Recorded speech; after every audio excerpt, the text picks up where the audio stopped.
There's Tommy. Good evening, everybody. Welcome to our memorial for Roger. My name is Rick Holloway. I was Roger's best friend, like everybody else here. And actually, a couple people I talked to after Roger passed said Roger was the person that was more people's best friend than anybody who ever lived.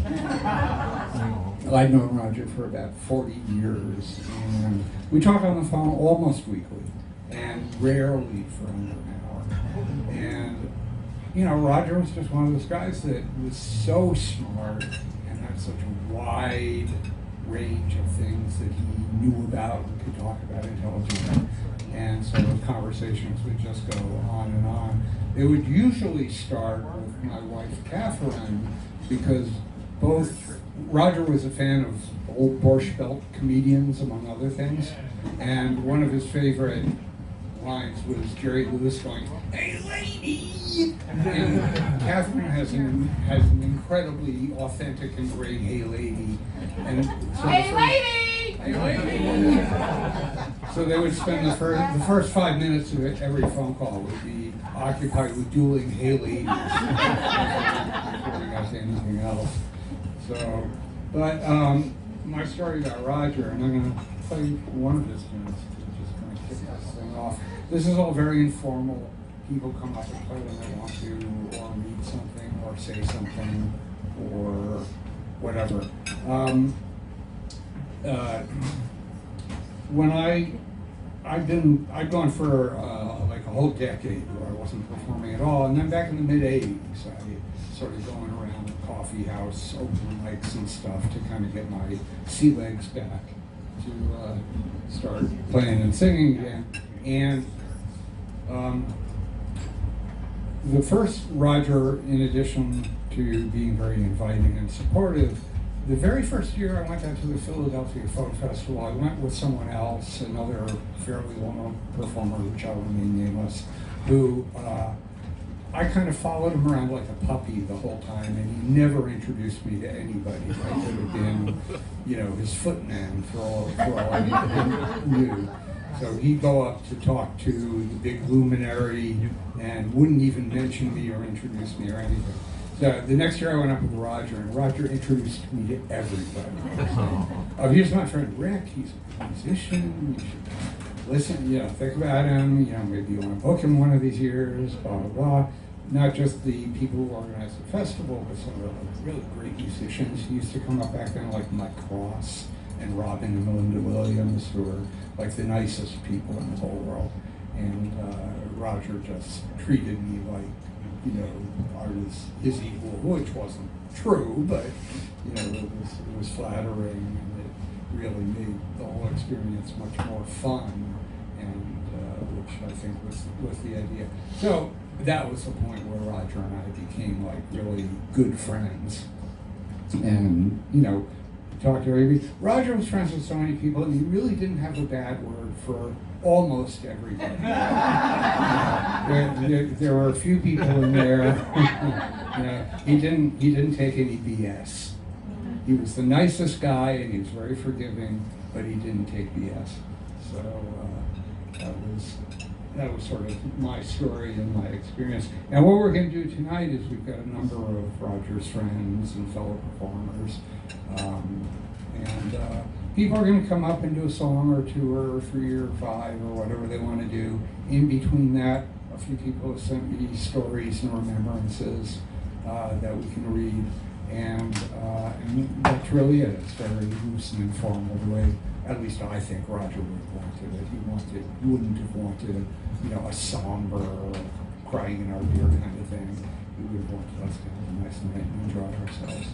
So to get that started, I'm going to mangle one of Roger's songs.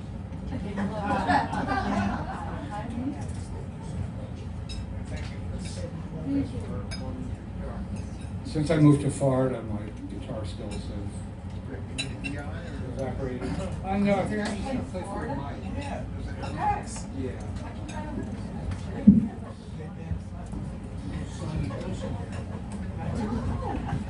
I know, you can play the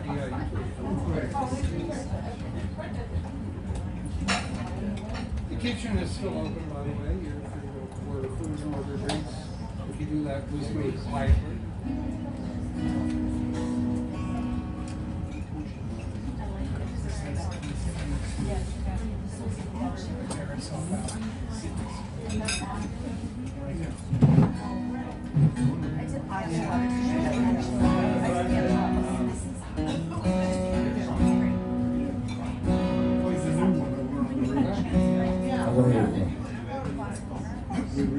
I can almost kind of hear it. It doesn't matter.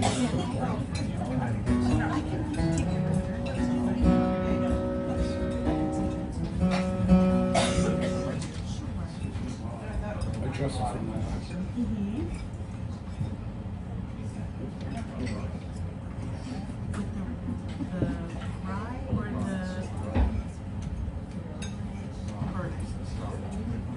Oh, the rye.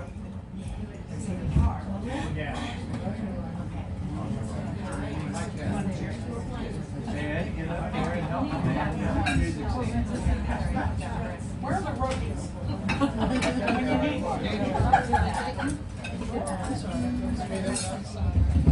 Well, thank you very much, ladies and gentlemen. I'm so welcome. Who? He didn't want to come across as the show. Thank you. But I thought,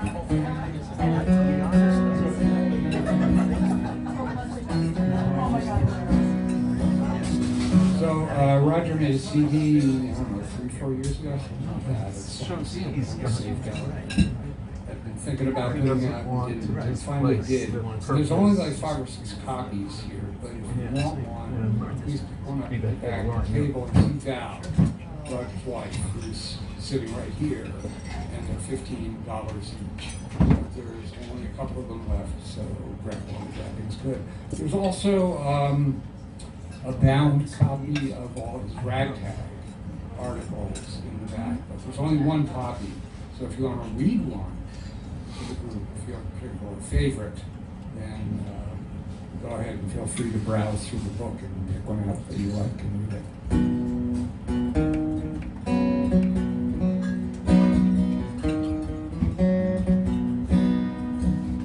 So many years have you passed since you first came to this land. Hammer, plow, and shovel, a Bible in your hand. You built the roads and bridges. You fought the rich man's wars. You never asked for much. You never asked what for. You still love her, this promised land. But the promises are broken. There's poverty at hand. The most you have in common is how much you can stand. There's nothing very common about the common man.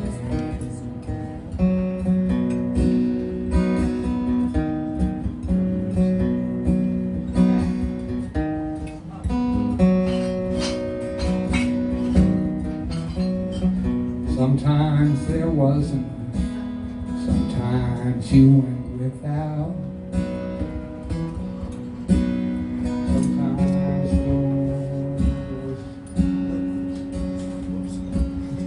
years the rains washed the crops away. Sometimes there was a drought. Summers were too hot and the winters were too cold. Children grew too weary before they grew too old. But you still love her, this promised land. Though the promises are broken and there's misery at hand, the most you have in common is how much you can stand. There's nothing very common about the common man.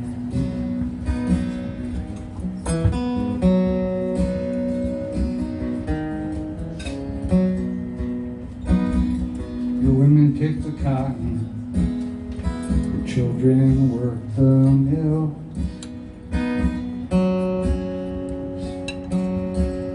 The poor lived in the back roads, while the rich lived in the hills. The politicians, they future bright and grand. That's why America is called the common man. But you still love her, that promised land. The promises are broken, there's misery at hand. The most you have in common is how much you can stand. There's nothing very common about the common land. There's nothing very common about the common land.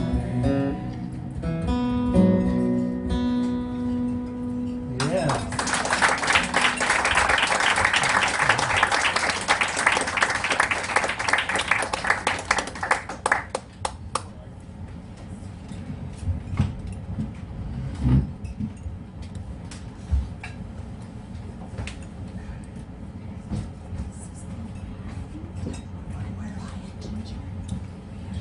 As an added warning to all the musicians who play guitars with straps, the ceiling is very low here.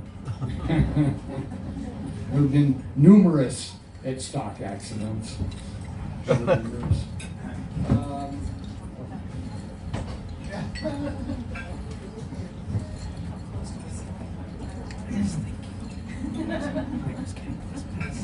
So I've got one passage to read. We've got several people send things in, and I figured in between the music we'll do that.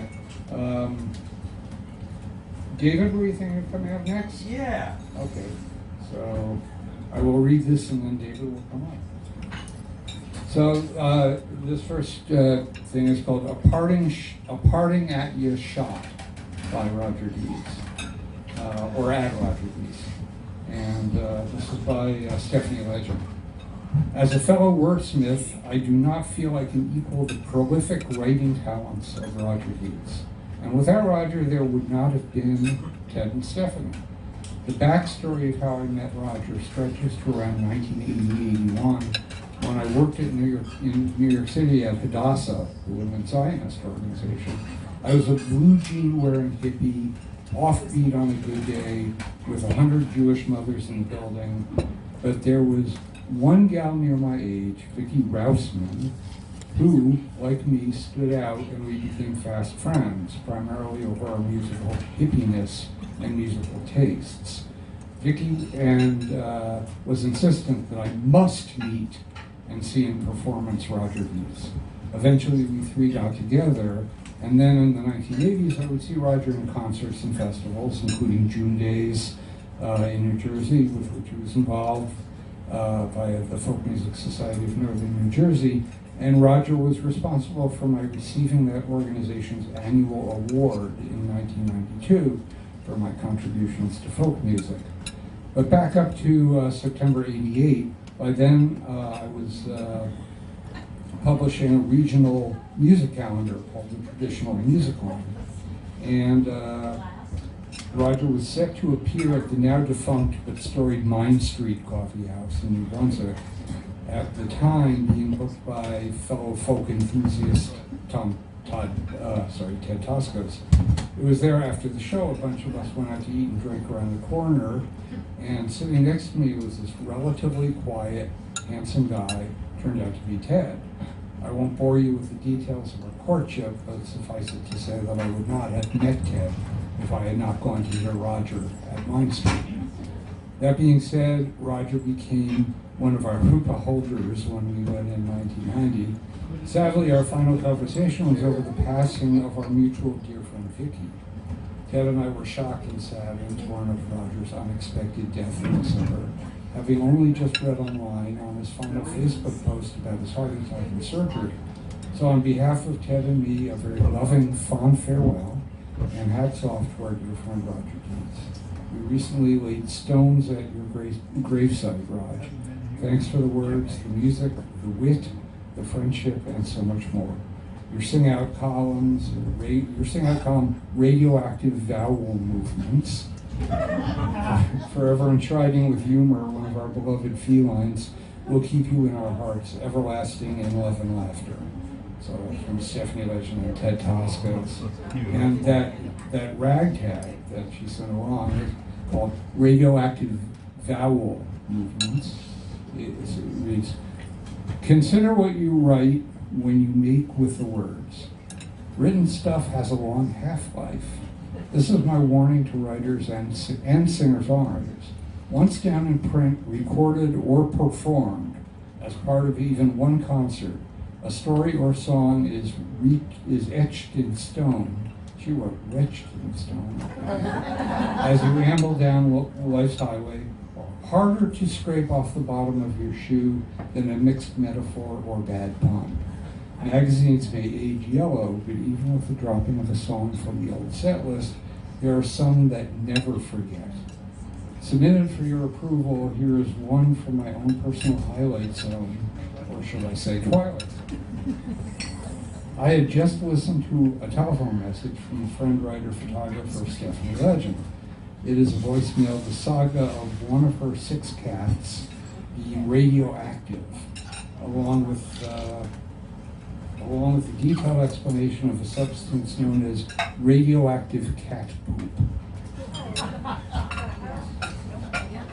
Also included in the conversation is a discourse on feline hyperthyroidism and the half-life of radioactive iodine isotope 131. It's all there, my own voice in my voicemail, that her explanation, not the cat poop, this is the voicemail. We talked on the phone. Steph continues the story, the travail of attempted disposal of said radioactive cat poop and litter. This has to be from all 6 cats collected for 2 weeks. Help for rainy days. Within the constraints of environmental protection laws, discarded at 3.5 cents a pound. She reports on the reaction of New Jersey water waste disposal site operators to her request for permission for an approved, please forgive me, dump space. Most recommended, she carried the kitty's litter to other counties. I marvel at the estimation in tonnage of the growing mound of cat hot poop in her back porch that may not fit into the van. I have to say that some stories require the human voice for full impact. This one wouldn't have the same organic charm in an email. The good news, Maybell is on the mend. This is a happy ending story and a common veterinary situation. But here's the real proof. Stephanie really called to suggest I write a song about the radioactive cat. That is why she could not wait to make it with the poop and, well, give me the scoop. Though Steph and I tossed around a cat tail now and then, the reason for this call dates back to the time my set list included songs with titles such as Fifi the Microwave Pop and the Sheep Dip. Stephanie thinks that adventure is a natural subject for a humorous song, Maybell the Radioactive Cat. No wonder I hesitate when I pick up the phone, or radioactive cat poop for that matter. Perhaps this is payback for Stephanie meeting her husband-to-be, Ted, now married 16 years, at one of my concerts where I did, in fact, sing about exploding poodles and love between consenting mammals. How romantic. Mea culpa. Guilty. I brought this on myself. They were dreadfully good songs, and I had a groaning following of folks who wanted more offbeat material. I did not always comply, but scratch that. I've been handed radioactive cat poop on a silver platter. Make that a lead-lined silver box. I can't help imagining this scenario by way of a 1950s ancient science fiction film with the amazing colossal 50-foot puss beaming and growing larger than a cat house as Army and Air Force weaponry proved powerless against the huge pile of radioactive cat poop and atomic furballs. The handsome young scientist is on the phone to the Pentagon pleading, "It's already radioactive, so forget the SAC bombers. But if we could somehow revise the polarity of the kitty litter." Some guy turns to the panting heroine with a provocatively torn 50s dress and young son from a previous marriage, assisting them. We might save the life on this planet as we know it. Sci-fi guy looks at the heavens, shakes his fist and rages. I told them not to go screwing around with their godless radioactive laboratories. But did they listen to me? No. He shouts into the phone, General, I'll need a ton of catnip and a really large squeeze toy. Preferably one shaped like a half moon, like a half mouse. So congratulations are in order. I have hit a new low, making multiple poop references while offending a friend. Sing out readers, including new there, science fiction purists, streetwalkers, veterinarians in the military, lab scientists, movie actors, dog owners, cat fanciers, squeeze toy manufacturers, and of course those among us who count on the occasional sheep for a good night's sleep. Anyone left? I guess it's too late to take this column back. You're perfectly right. I sure stepped in at this time with a wry Cheshire smile and really big shoes. I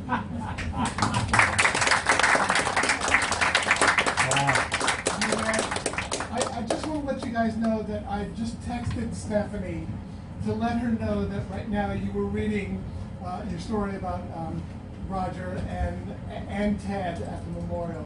And she wrote back, thank you for letting me know. I'm sorry we can't be there. It's just too far away on a work night. So I just want to let you know that Okay. Stephanie is aware that you just Thank you, wrote this Mark. passage.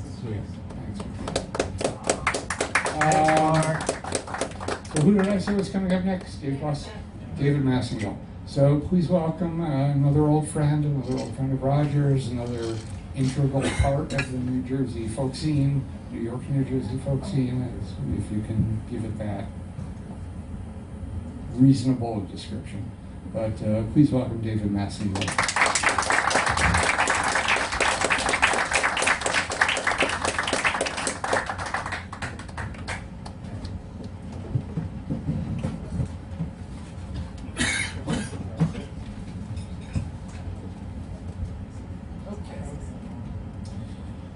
If anybody happens to find a pair of glasses, it might be mine. So I've been looking for them for the last. It might be in that we had a big adventure. Tom Paxton went into the wrong dressing room. He went into somebody's apartment. And I remember having my glasses on my t-shirt, and they might have fallen into that thing. So after my little set, I'm going to go up and knock on the door and see. Did the people in the apartment at least have a good time? They might be gone too. Oh, by the way, I forgot to mention, we have one copy of the ragtag articles here. So if somebody wants to look through it and pick something out to read, there's one right here on the back table. Unfortunately, we only have one.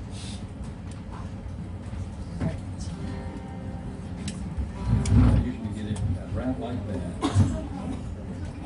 Yeah. Like that. Okay.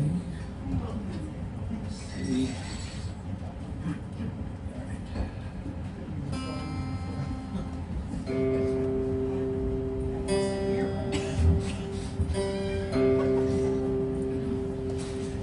This is a mountain dulcimer made by Edsel Martin.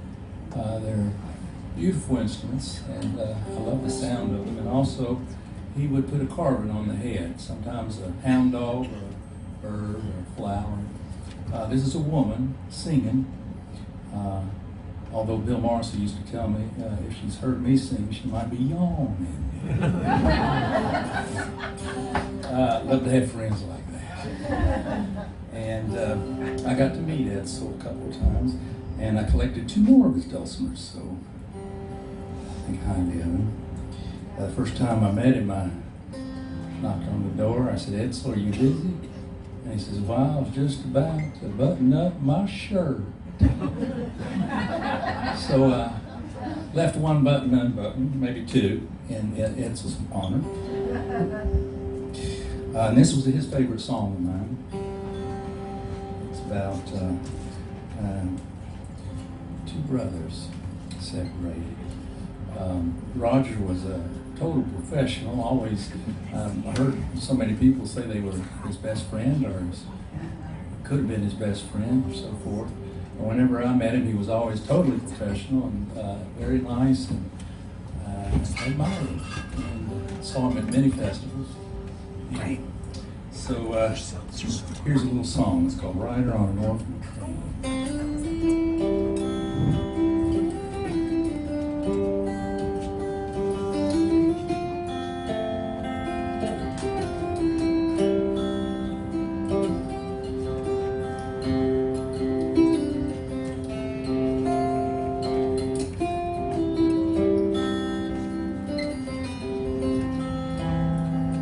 Once I rode an orphan train, and my brother did the same. They split us up in Missouri. James was 5 and I was 3. He got taken by some pair, but for me they did not care. We were brave and did not cry when they made us say goodbye. That was the last I saw of him before some family took me in. But I swore I'd run away and find my brother James someday. I went back when I was grown to see how old the children's home, and I asked for to see my fire of when I was an orphan child. It's sad they say there's been a flood, fire washed away in Missouri mud. Sometimes life is a stone wall. You either climb or else you fall. In every town, on every street, all the faces that I meet, and I wonder, could one be my brother James come back to me? Though I don't know where he's gone, I have searched my whole life long.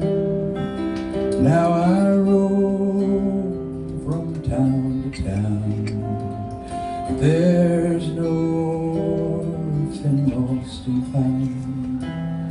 Sometimes I dream a pleasant sight, my brother James and I unite, remembering our last goodbye. No longer brave we start.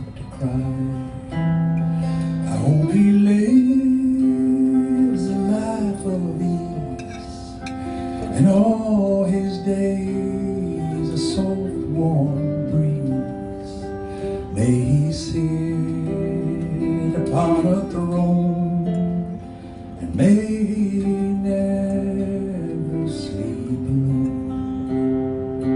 Once I rode an orphan train, and my brother did the same. They split us up in Missouri. James was 5 and I was 3.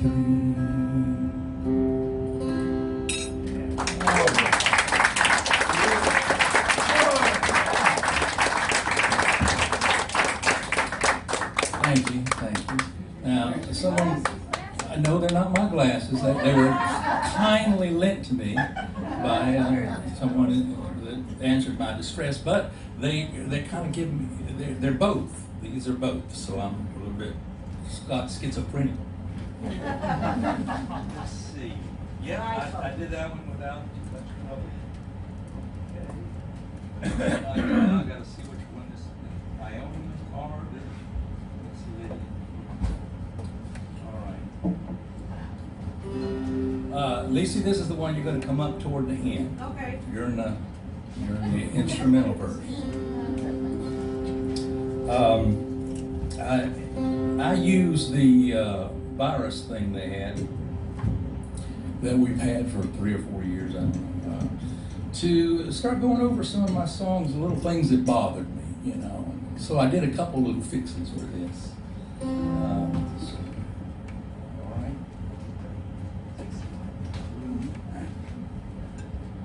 And if I have trouble with the lyrics, I'll stop the show and go over here and focus and so forth. But I think I should be okay. This is, you might have heard about this fella.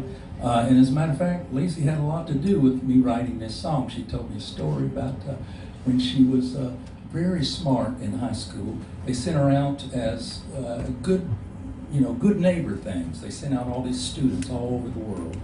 And she flew out to Los Angeles, and all these students were going to all these different countries. And Lacey they were just about ready to go on their plane, and she was going to, where was it? The Philippines. And everybody, all the girls that they were sitting, having their rooms with, they were calling up their favorite movie star, to say, hello, I'm in here, And none of those movie stars were answering the phone, and they couldn't get their phone number and so forth. But Lacey's favorite movie star was Dennis Day, who you may know from the Jack Benny Show, wonderful tenor voice. Also, he did the wonderful cartoon for Walt Disney of Johnny Appleseed. And that's what this song is about. It's called The Man Who Planted Apple Trees. The Man Who Planted Apple Trees. And so Lacey, she had the record. She didn't see the cartoon. She had the record. She listened to it over and over and over. And when she got out there, and she's like 14 or 15, 16, whatever, she calls up, what was his name again? Dennis Day.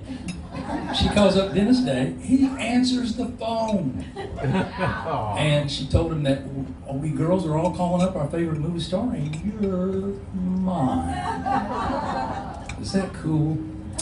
I wish I was him at that moment. And here they are on the phone. It's just the sweetest thing. Anyway, that stayed with me all these years. And I finally decided to write Johnny Appleseed a little song. Let's see if I can remember how to play it. Oh. Well, I can play it in the other tune too.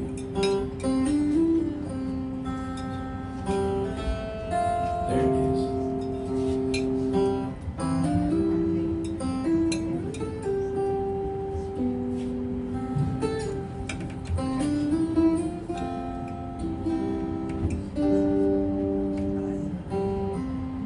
No, I didn't need to do it in the other tune. All right. I thought I could get away with it.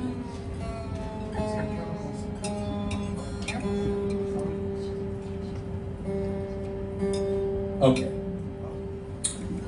right.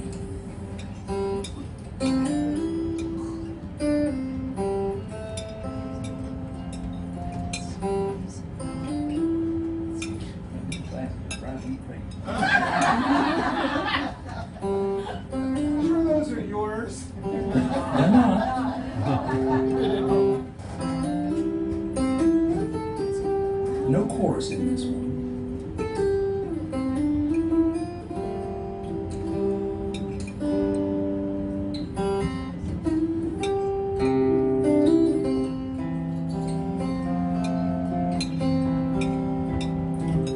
His name was Johnny Appleseed.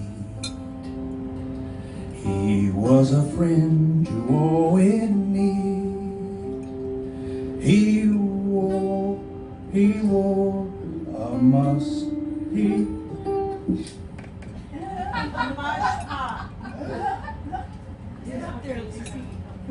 All right. He wore a mush pot for a hat and would not even kill a rat.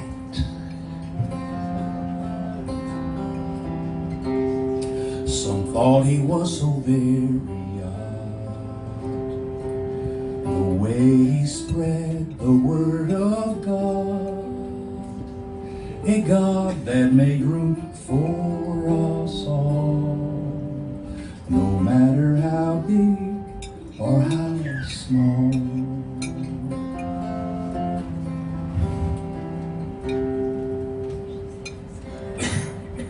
He had no use for gun or knife. In heaven he would find a wife. He wandered barefoot in the wild and spoke the language of a child.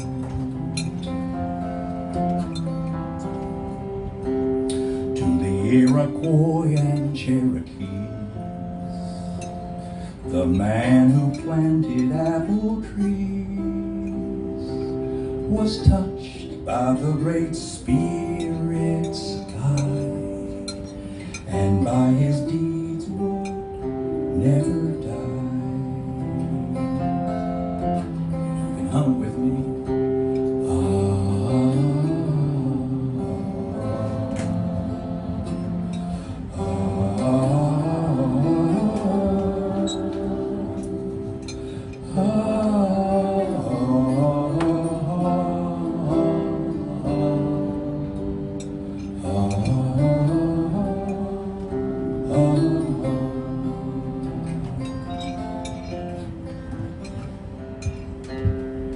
He gave his seeds away for free, from Ohio to Kentucky. And though he never sought out fame, at night the crickets call his name. Johnny, Johnny, Johnny, Johnny, Johnny, Johnny, Johnny. His name was Johnny Appleseed. He was a friend to all in need. He wore a mush pot for a hat and would not even kill a rat.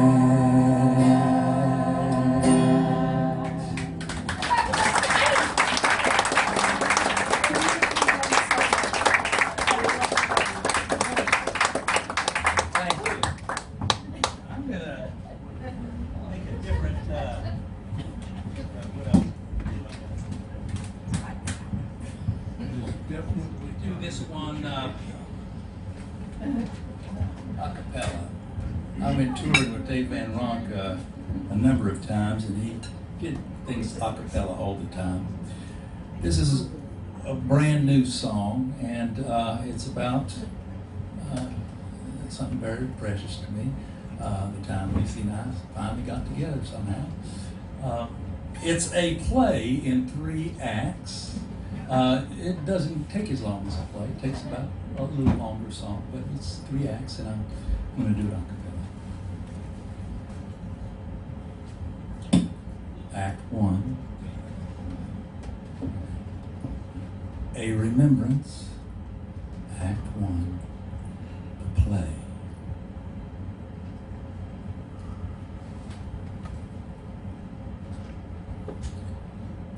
On a night long ago, on the winter's first snow, and the stars were aligned with the heavens.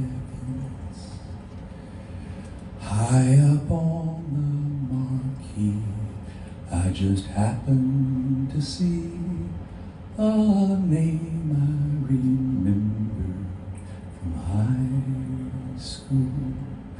The lights dim, the curtain is raised, the curtain is raised, then she speaks, and her voice was as soft as a feather aloft that alights upon some hidden treasure. And at the play's end, she seemed to ascend, holding back the twilight with her fingers. La la la la la la la la. Act 2, after the play. As she stood on the stairs, all her devil-may cares, I remember her joy in our praises, and she moved like a queen, stately and serene, but I was too shy to tell her I loved her backstage. I gave her a rose, I gave her a rose, then I fled. As I think of her now, I silently bow in tribute to her fragile beauty.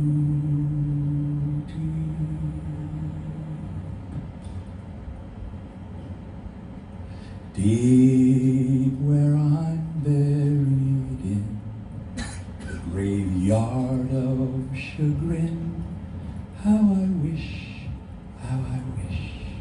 oh how I wish. Act 3, Epilogue. Then I saw her again. Do you remember me when? But she could not recall me at all. That's too bad, I replied, as I turned to go hide, when I felt a light tap on my shoulder. She said, aren't you the boy who ran the wrong way, who ran the wrong way for a touchdown? I said, yes, that was me, and I said it proudly. I was voted most valuable player for the other team. On a night long ago, on a winter's first snow, and the stars were aligned with the heavens, and that's how I met Lizzie Triple.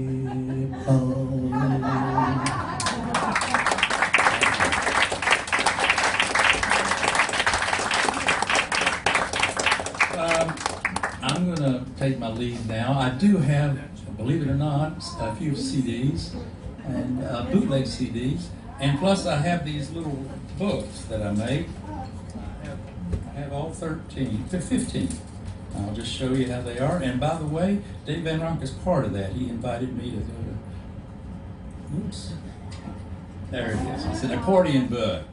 And sometimes they have the lyrics, and sometimes they're just the stories with the pictures. Something I loved as a kid. So anyway, this is my first gig in about a year. So it's pretty exciting for me, and I thank you very much. And I hope you enjoy the rest of the show.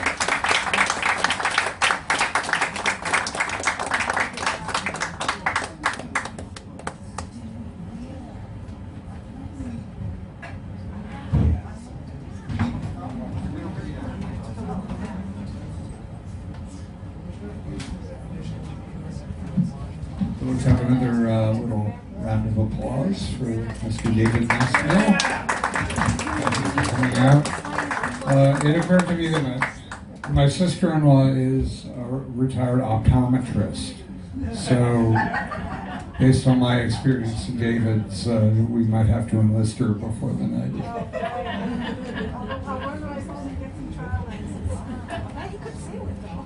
And I'm going to read one or two more little, not a whole ragtag, but a couple little things that are that friends sent in for testaments. Roger Deitz and I were friends for somewhere around 40 years. We met at the Philadelphia Folk Festival while Roger was a performer, musician, and MC, while I was busy in a managerial role. I would regularly drive Roger from the festival hotel to the event grounds, a ritual we enjoyed year after year. I took the opportunity during these trips to make sure he understood the everlasting value to our culture of the Stanley Brothers. While most of the stories I could tell about Roger are folk festival or music-based, in this and my later years, we spent more time checking on each other's lives.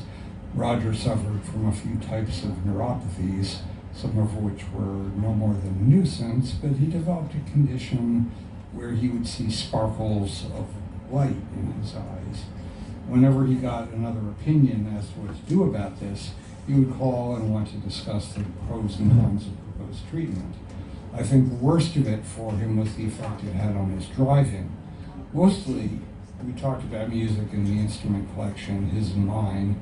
That leads me to the prank I pulled on him at the folk festival. While Roger, Fred Kaiser, and I were sitting around backstage, Roger was putting away one of his matching Martin M28s, which he had named Babs, after my wife. He was unaware that I had set him up with a security guard at the performer gate to stop him because he had stolen the guitar. I can assure you that Fred and I were far more amused than Roger was. I can also recall sitting with Roger while he was trying to figure out how to play the tune Old Dan Tucker on the banjo, and he was not getting anywhere until I totally retuned the banjo and showed him how to play it in a different key.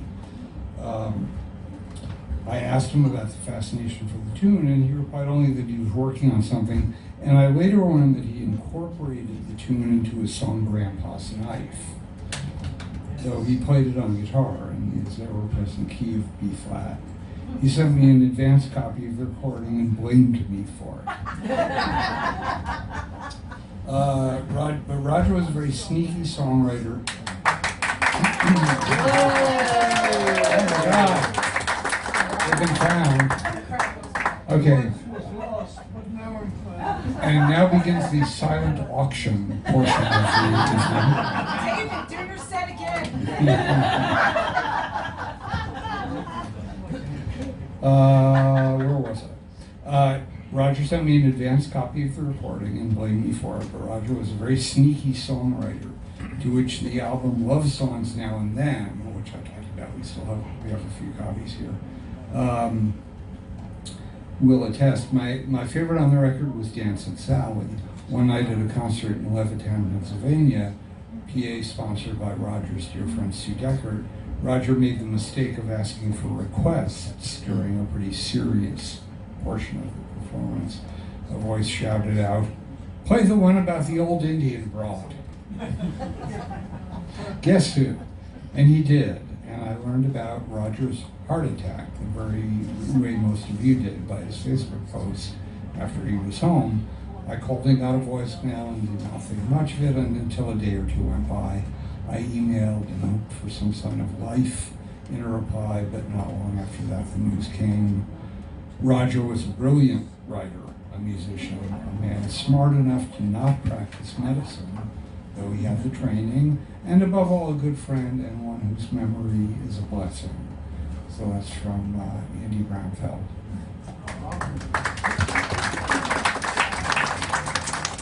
If you don't know Andy, he's one of the people who ran and booked the Philadelphia Film Festival. Read one more, and then I've got another little story of my own. For my friend Roger Deitz, sometime around mid-2020, my friend Dave Sweet exchanged posts with this guy Roger Deitz's Facebook page. I had no idea who Roger was at the time. In the past, in the post, Roger talked about his mom watching The Twilight Zone with him every week. Little did I know when I messaged Roger with, "Hi, I love your post about The Twilight Zone with your mom." From the time I was 6 in Jacksonville, Florida, my dad would wake me up every Saturday at midnight. "Teresa, get early. Teresa, get up. Shock Theater's on." And that's how Roger Deitz and I became Facebook friends. Early on, Roger sent digital copies of Ragtag and the CD, both songs now and then, so I did get to know the folky journalist raconteur you would almost realize. We discovered we were both very strong Virgos. August 27th, 51, September 2nd, 49. Like I really care about this. We shared a love of shtick, all the early Jewish comedians, Three Stooges, golf, music, monsters, Boris, Bella, Lon Chaney Jr. Sometimes Roger talked about his life as a musician, coffee house manager, festivals, and sing out.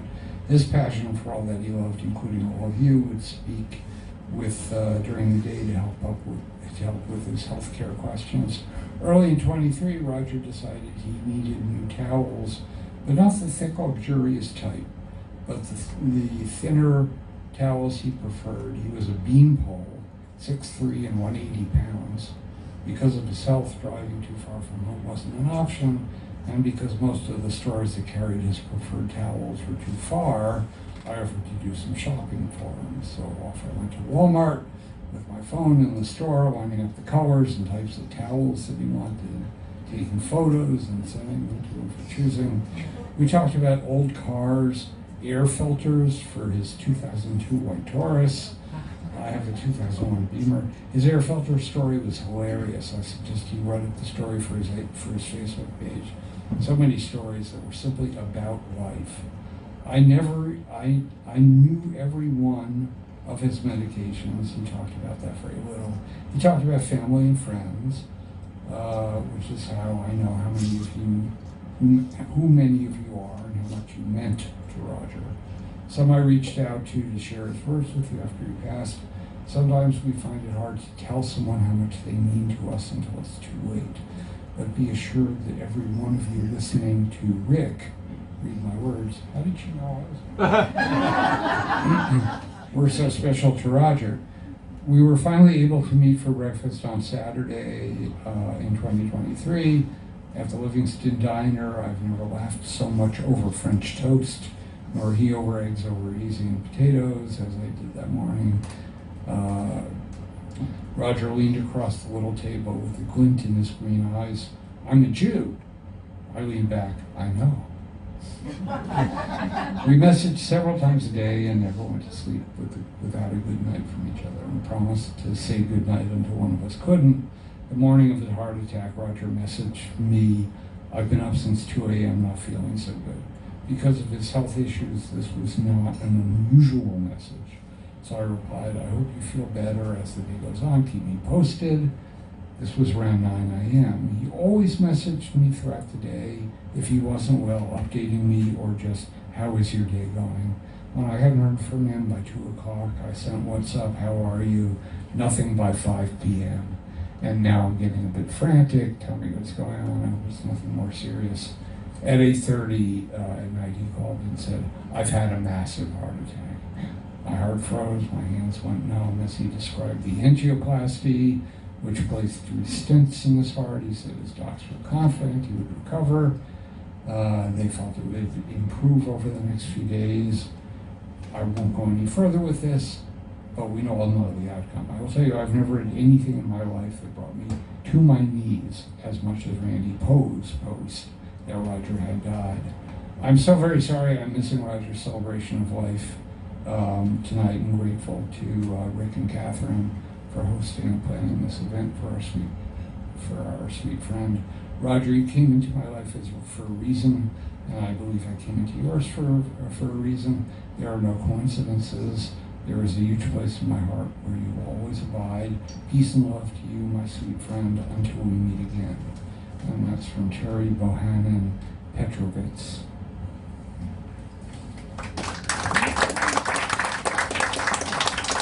So now I'd like to bring up Randy Poe. Randy Poe was an old friend of Roger's for very, very many years, and did bookings and connected Roger with all sorts of people, and was a really integral performer. Part of Roger's life as both a performer and as a friend. So take it away, Randy.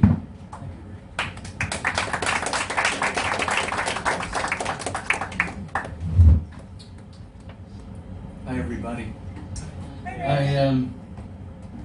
I found a photo just a few minutes ago on Facebook as I was wanting to show my friend Arthur Levy, who was kind enough to drive me here, this picture, which you're not going to be able to see, but that's me and Roger in tuxedos, and he's towering over me as he always did. And it's his post. He says, "This popped up as a memory posted by my best buddy Randy Poe back on November 20th, 2014, the day we met. Good fortune smiled upon us and the phone company." And he wrote, "It is one of the blessings of old friends that you can afford to be stupid with them." Ralph Waldo Emerson. I have a couple of stories and a dramatic reading. First, very quickly, Arthur had asked me, how did we meet? And the answer goes like this. I was the executive director of the Songwriters Hall of Fame. We had a museum at Longtime Square, the one where the ball drops on New Year's Eve. And there was a woman who was the greeter there, and her name was Frankie McCormick, and Frankie had a tendency to come into my office and say, "There's someone out here you have to meet. There's someone out here you have to meet." And she would do this every day. And I got to thinking, she might just be introducing me to every single person who comes to the museum. So I sat her down one day and I said, "Frankie, it's got to stop. I've got a Songwriters Hall of Fame awards dinner coming up. I've got work to do. You got to stop introducing me to every single person who walks through the door." I said, okay, I understand. Not an hour later, she comes bouncing into my office. "There's somebody here you have to meet." And I said, "No, by God, what did I tell you? Stop doing this." And she said, "He plays the banjo." And that was it. I walked out, and there he was. Okay, I knew this was going to happen, so hang on. The black beard, the black hair, banjo keys. Now, we fast forward a number of years, a number of phone calls, thousands of phone calls. My son is 6 years old, and he asks his mother, "Who is this guy that Dad is always on the phone with?" She says, "That is Roger, his other wife."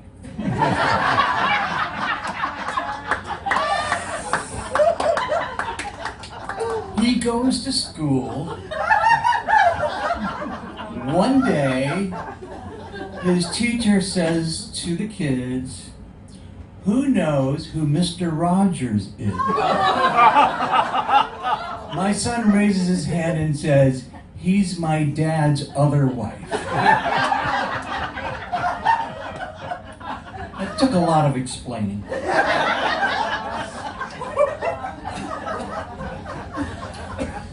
The ragtag that Rick was mentioning earlier, by the way, Rick, thanks so much for putting this together. Arthur, thanks for driving me. Val, it's so great to see you again. Christine, Tom, David. He asked me to write the foreword to the ragtag book. And he signed a copy to me saying, "Randy, thank you for your best friendship and your support and for being so forward." And that's so Roger. The worst puns ever. And I wrote this, and reading it out loud is something I realize is really hard to do because there's a lot of foreign words in it. I was being really funny at the time. Baldassare Castiglione took more than 20 years to write Il Cortesiano. Why did it take over 20 years? Because he wanted to get it right. Il Cortesiano was written during the Renaissance. It was a guidebook of sorts explaining how to be the perfect courtier, a multi-talented individual with an excellent voice, an excellent mind, an excellent sense of humor, and knowledge in all things pertaining to the arts. Thus the phrase, Renaissance man.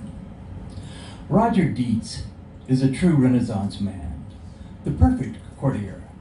I have envied his many talents and excellent mind for longer than it took Castiglione to write Il Cortesiano. We met in New York in the early 1980s and became instant friends. By my calculations, we have logged over 11,000 hours in phone conversations over the last 3 decades. And many of those 11,000 plus hours I have spent nearly doubled over in laughter. Among Roger's many talents that I envy are his warm singing voice, his ability to play any number of musical instruments, his vast knowledge of both the arts and sciences, and his remarkable gift of writing both songs and prose. I've been a fan of Roger's ragtag columns since the first one appeared in Sing Out back in 1995. I've read and enjoyed them all. In fact, thanks to those thousands of hours of phone conversations, I've frequently had the opportunity to have them read to me by the author himself before they've gone to press.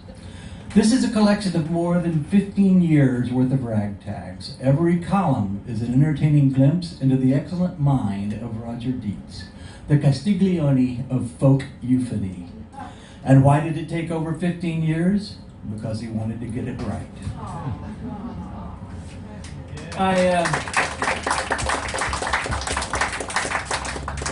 I've been staying at, by the way, I win the award for Travel Furthest for this event. I'm here from Los Angeles, and I have been staying at the Margaritaville Resort Hotel because it was the cheapest. But when you are staying there, you are inundated with Jimmy day and night. And Jimmy sang me a song on the Margaritaville TV channel, which touched my heart. It's gonna be hard. Sorry, part 2. He sang this: "If the phone doesn't ring, you'll know that it's me." Damn it. Sorry. I'll be out in the eye of the storm. If the phone doesn't ring, you know that I'll be where someone can make me feel warm. It's too bad we can't turn and live in the past. If the phone doesn't ring, it's me. Thank you.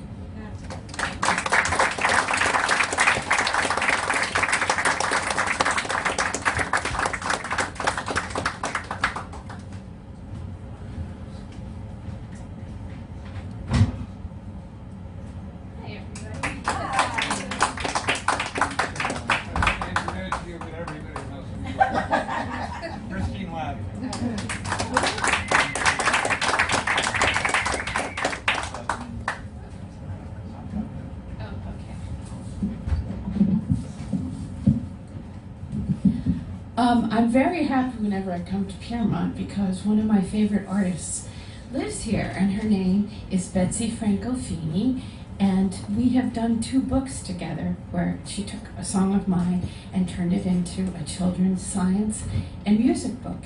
And Betsy, would you like to come up? This is Betsy Francofini, your neighbor, if you live in town.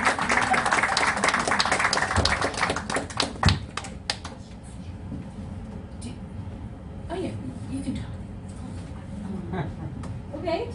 Hi, everyone. I do actually live a block away. I just walked here.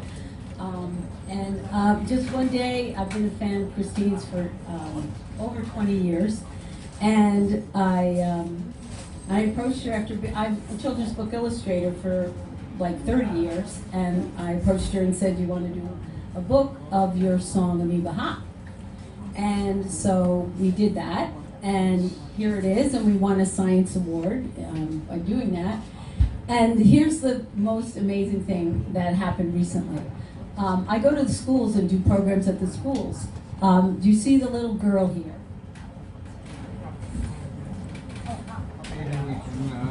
Okay, so I go to the schools and I dress up as a little girl. I have the raincoat. It was my daughter's raincoat and umbrella, and I do this whole thing. It's like a one-song musical, and the kids help me perform it and everything. So the teacher, literally 18 years ago, she took a picture. It was in New Jersey somewhere. I forget where it was. Fair Lawn, maybe? She took a picture, and I had all these little kids around me, and I had the umbrella, and I had the pink raincoat on. And that picture she sent me, I just cherish it. And so I put it on LinkedIn recently because I want to do more school programs. I haven't been doing that many because I'm also a photographer. So I wanted to get back more with my children's books. So I said this was one of my favorite visits to a school. And the next day, a woman on LinkedIn said, "That was one of my daughter's favorite days. I think she is a scientist now because of that visit." Oh. Wow. And I was like, oh my gosh. And so she gave me her name, and she is on LinkedIn, and her picture behind her is all these microorganisms like amoebas, and this is the amoeba hot. So Christine and I are just so proud of that. So Betsy, do you want to? I have the chair that we put it on, so people can see it better. I will need some help trying to paste.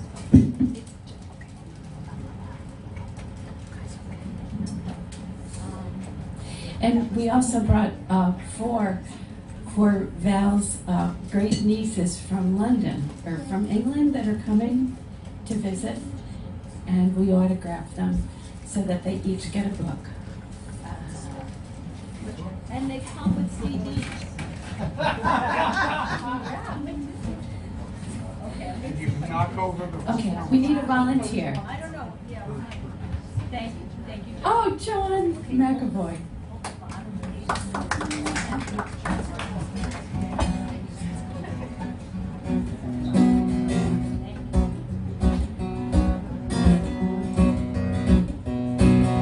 Just a little puddle of muddy water left there after the rain. I got down on my knees and up close. I saw things I couldn't explain. There was all these itty bitty teeny bitty little tiny creatures swimming and sloshing about. I put my ear down to that bottle and I could hear one of them shout, "We're going to the amoeba hut. Everybody gonna be there." Kept my eye on a cute paramecium.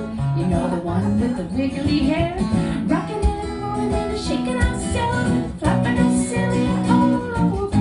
The good times don't never gonna stop when you go to the amoeba hut. That's what I heard. I mean it.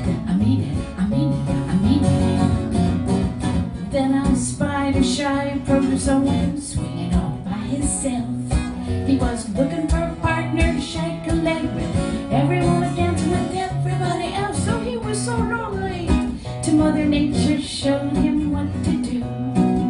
He boogied down, he did a little buttery fish and split himself in two. And now he's got a partner. The amoeba hut, everybody gonna be there.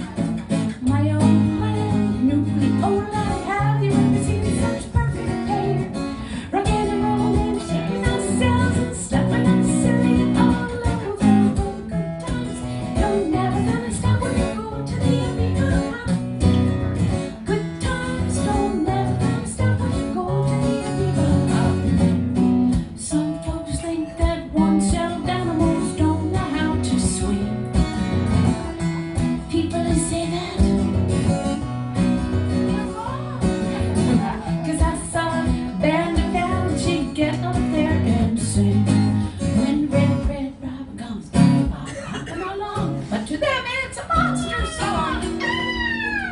Oh, the bottom was jumping, so was I. Guess I lost my head. In my excitement, I splashed and dry. Oh my gosh, I thought they was dead, but no, they just come splashing down right into my hand. Sure enough, I could still hear that swinging. How's your band song? We're going to be a big ball hop.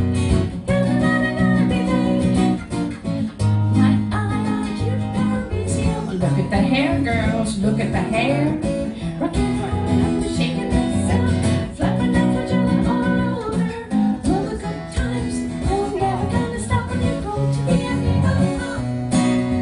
Good times, they're never gonna stop when you go to the Amigo. Good times, they're never gonna stop when you go to the Amigo.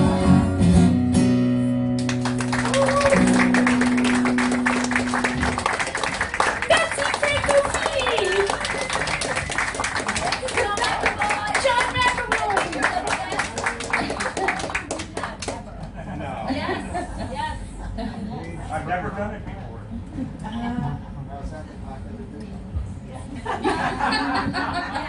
You should see the real books. Did you give her the books already? No, they're right. Oh. Oh yeah, you can mention, because Betsy actually has done 2 books. And the second one is called Hole in the Bottom of the Sea. And so these are for Val to take to her. It's a real book. And this is the other book. I heard that Roger was very much into the environment. These are both because they're environmental science kind of things, especially this one is to help with clean energy. It's a story based on the Gulf oil spill.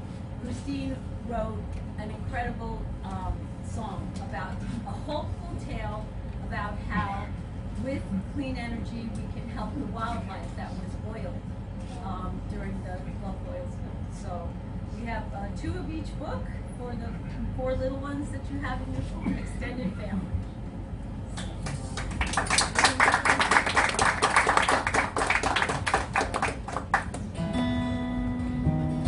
Well, I recently found an old audio tape from the early 1980s where I sang for the very first time in my life the song, and so I'm going to do it again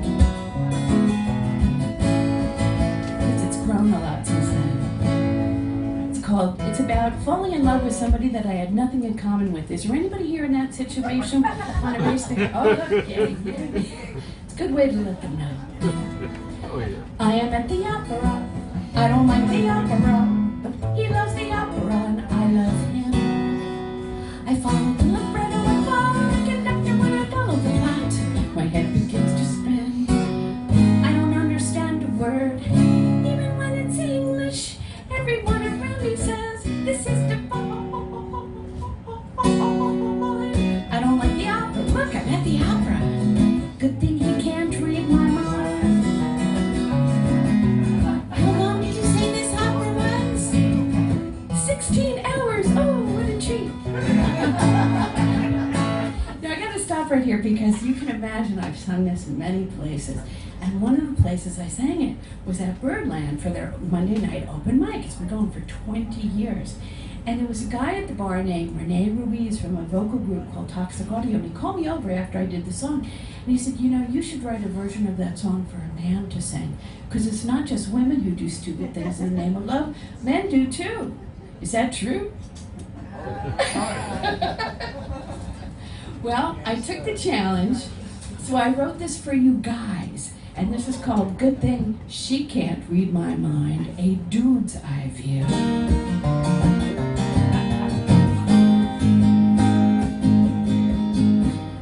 I am at a shopping mall. I do not like shopping malls. She loves shopping malls and I love her. She's poking you, buddy. Each time she stops to look at shoes and we're acquainted with the blues, I'm sure there are men here who will concur. I wanted to stay home today to watch the Green Bay Packers play a monumental pigskin contest of the manly kind. But I am at a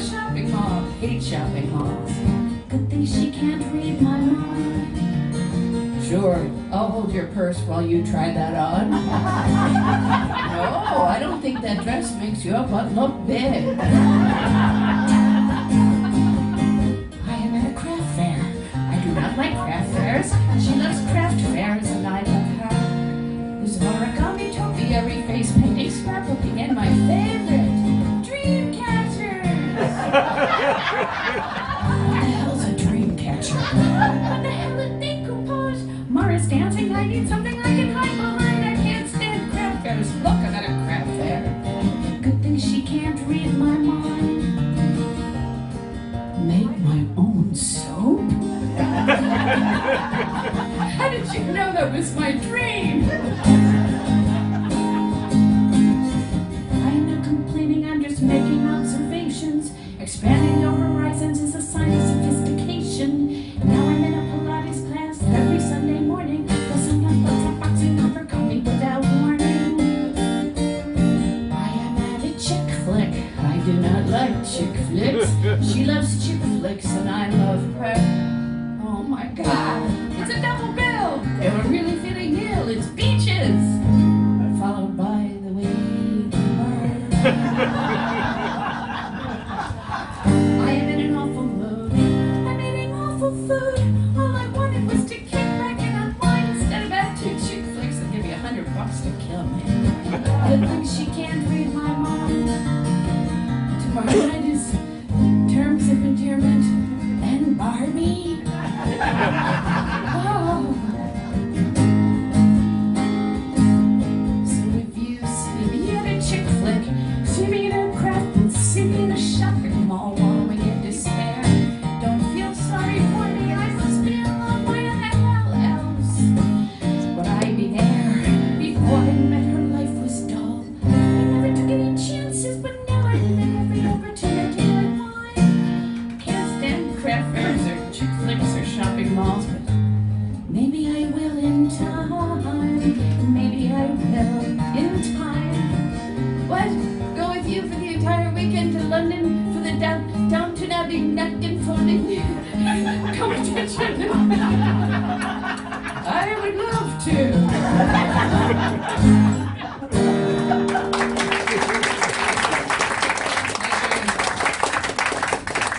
Of course, now I live in fear that there's a guy looking up at me and he's thinking, I am at a folk concert. I do not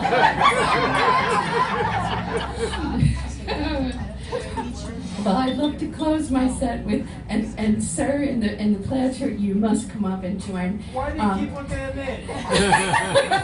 Because you were the one who punched her. Well, you could bring him too. But Roger would always do this whenever he was in the audience, and when I would do sensitive New Age guys. So could we have a whole bunch of guys? Yeah. David Buskin is here. He sang the original recording. Come on, guys. Oh gosh, I've done this too many times.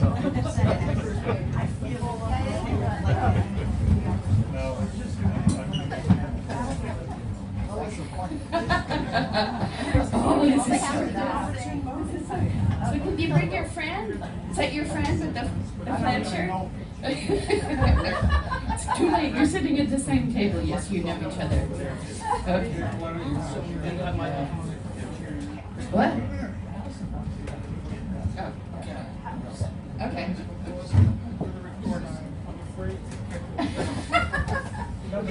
Number three, step forward.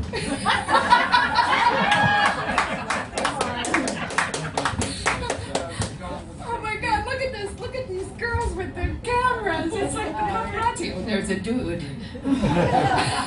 What is it, Chippendales?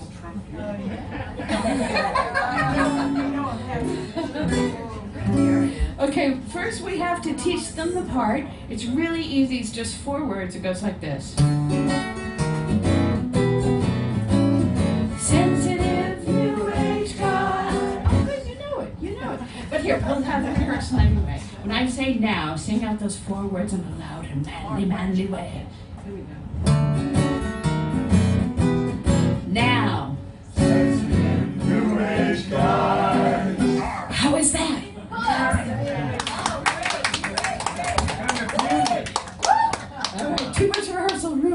folk music. Yeah. Wait, you know what? I can probably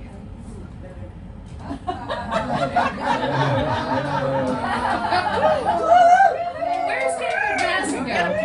David Massengill, get up here. Cape Cod. Come on. See, he even has a button open in honor of that guy. This is David Massengill!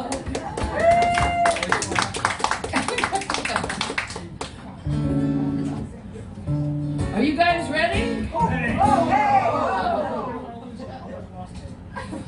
I'm back. Look at a pair of glasses I tripped over.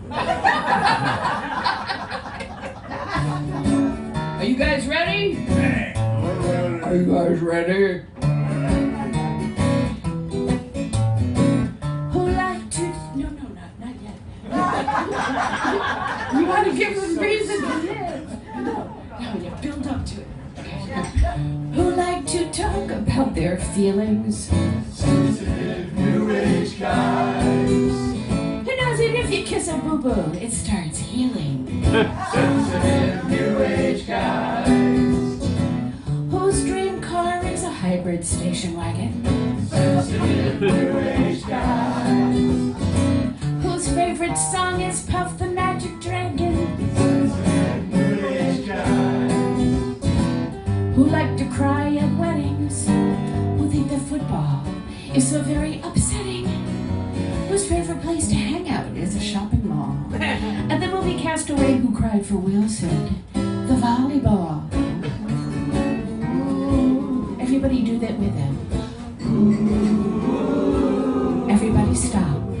Whose last names are hyphenated? Who walked out of Long Dong Silver, a movie they hated? Sensitive new age guys. Who prefers clothing styles understated? Sensitive new age guys. Who thinks a full head of hair is overrated?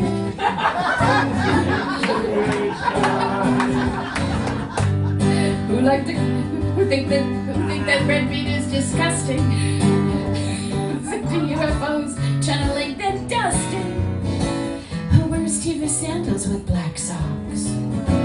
Who says Roger Deitz totally rocks? Everybody do that. Everybody stop. Who likes music that's repetitious? Who likes music that's repetitious?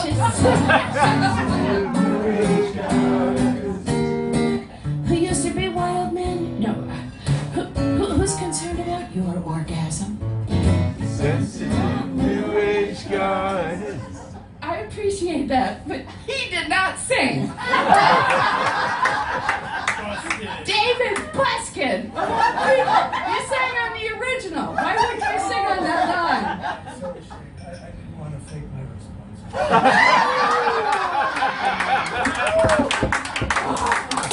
Don't applaud this bad boy behavior. There are medications. Maybe he thinks it's more important that the men have them. I know. Who carries the baby on his back? Who thinks the Dalai Lama is on the inside track? Who always sings on sing-alongs, even when they can't stand stupid sing-along songs?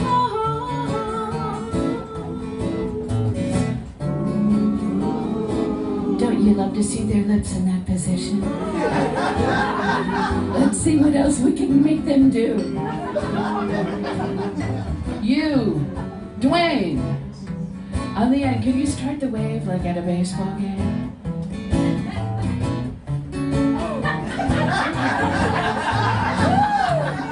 David Buskin, you selfish bastard, send the wave back. Okay, next move is gonna sway back and forth like this.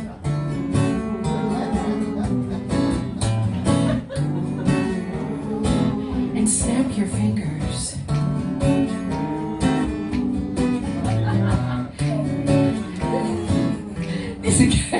this song. And then they sang along because they didn't want to hurt my feelings. 'Cause they know what that's all about. Because your feelings have been hurt over and over and over again. Because they are so goddamn sensitive. But we love them anyway, don't we, ladies? Oh yes, we do. Because they're sensitive.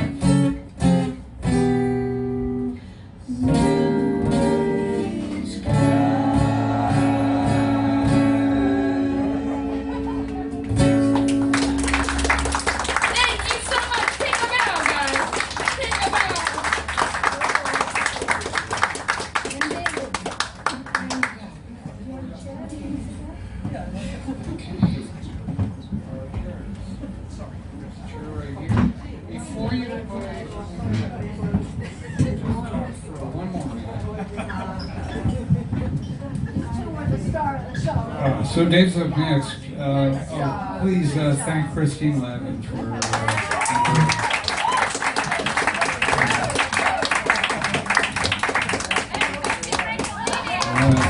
Betsy and their Taylor Swift-like adoring fans.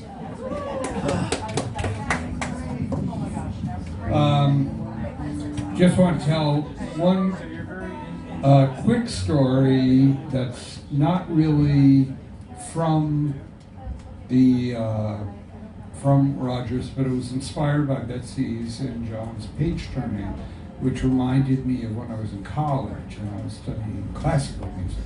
And we had a recital, and if any of you have ever been to a professional pianist recital, they often have somebody sitting next to them to turn pages, so they don't have to turn pages. So there was a recital being given by the top professor of piano at our college, and his page turner was his protege, his like top student. I'm not going to name names because I'd probably get sued, but very quickly into the recital, it became obvious that his page turner could not read music and couldn't follow the score.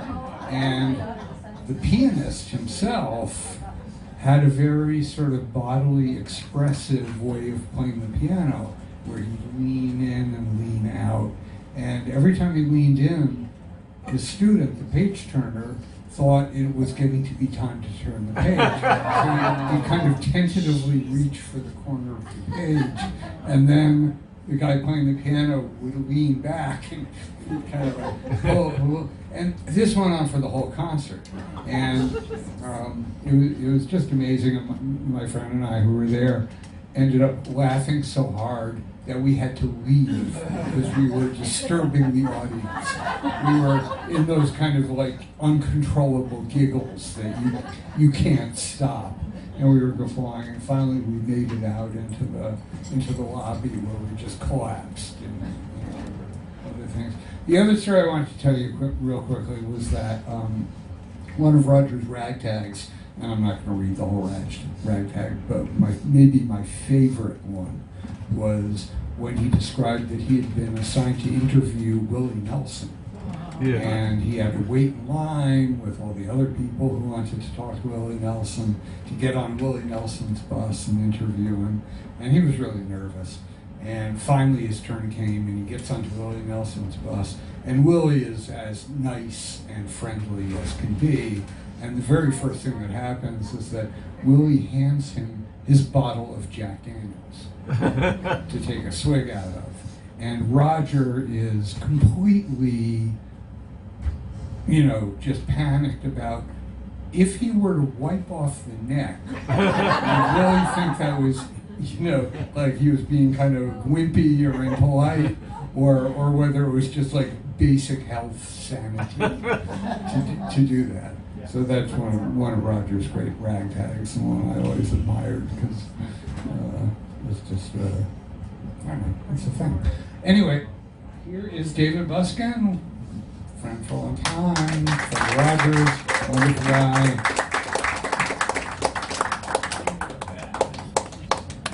You want to plug in, or? Am I not plugged in?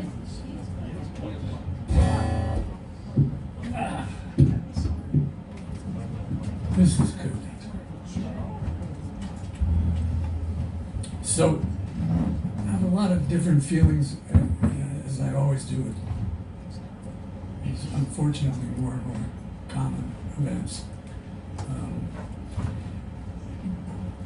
One is always that I somehow cheated myself, because I didn't know Roger that well.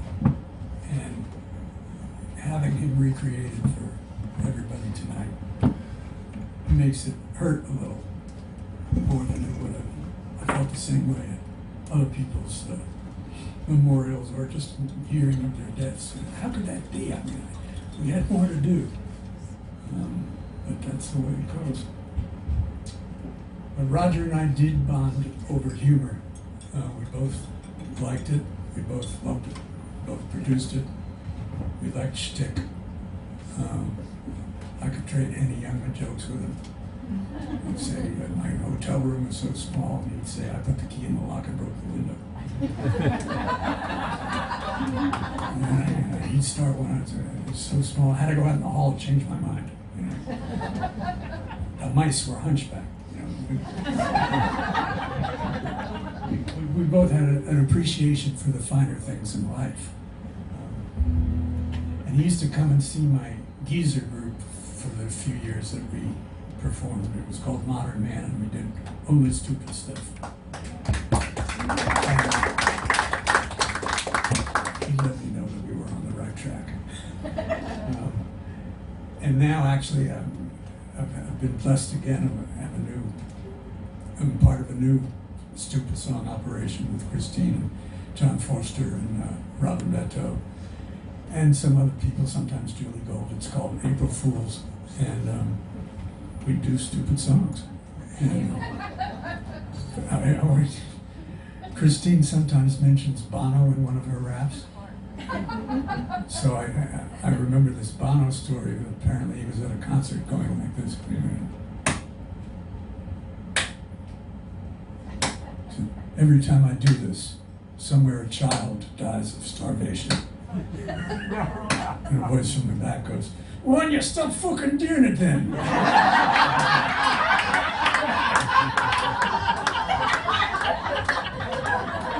I mean, how many shows can you get away with stuff like that?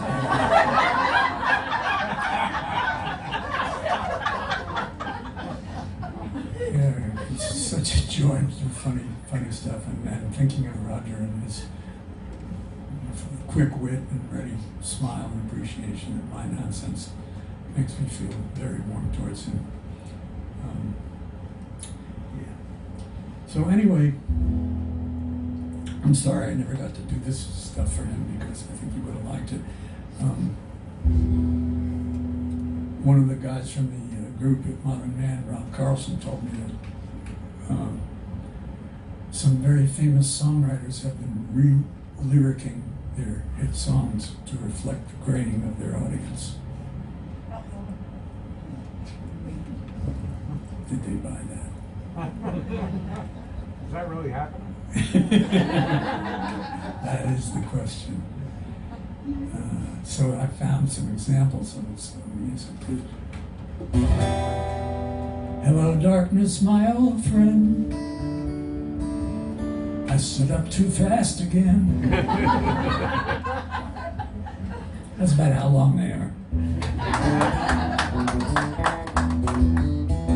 Tell me what you say. Tell me what you say just now.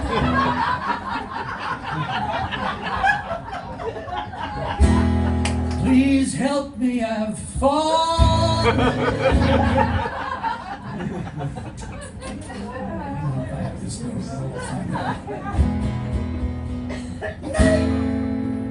That's not it. Night vision, night vision. I can't see the exit.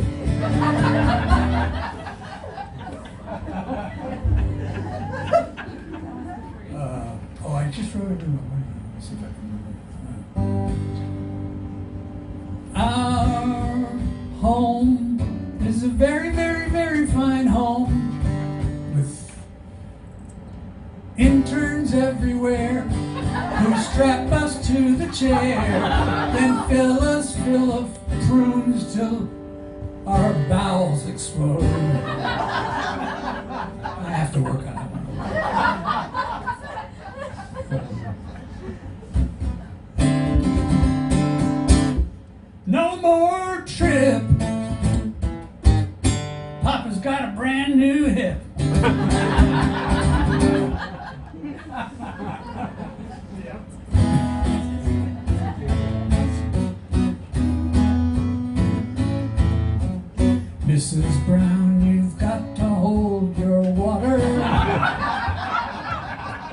Classy stuff. Oh, is it? It's the early bird again. Dinner at 4:30's fine. You can save $1.10. You don't have to wait in line. With your pants up nice and high, and your walker's gleaming chrome. If you're still full from having lunch, you can leave your teeth at home. Wait, there's more. What the hell is it? Okay. Old man, you don't have to be down. Old man, get your chin off the ground. Old man, there's a lot to be found. It comes with your subscription. AARP, it's fun to read about folks old as me. Well, you can take a safe bath, you can ride up the stairs, save a bundle on your bus fares when you belong to the AARP.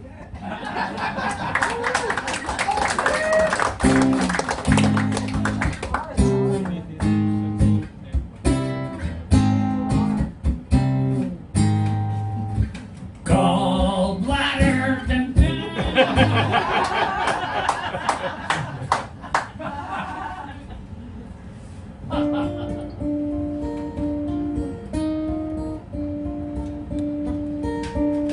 My dentist gets rich when I'm in the chair. That's just the way of the world, old fillings they wear. Send in the crowns. There ought to be crowns. You know, I was driving along, got that idea, and I had to pull over. I was laughing so hard. I said, if they don't laugh at that one, they're fucking deaf. What else we got? Well, it was 10:17 when I entered this latrine. I thought just in time, I'm so full of beer. Now young guys pee one after another. Why am I still standing? These are all truth, people. These are from life. Yesterday, all my children live so far away. Now it looks as though they're here to stay. And we go back to yesterday.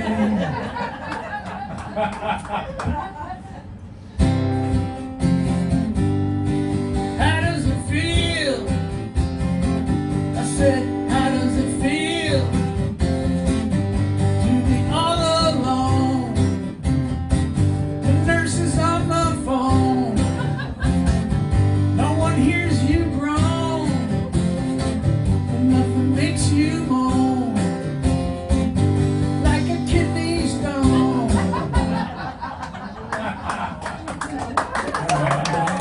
I'm gonna end your suffering.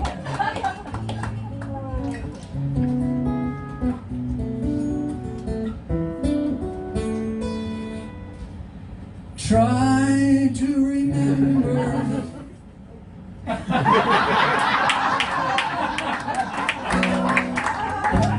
Thank you so much. That's it for that one.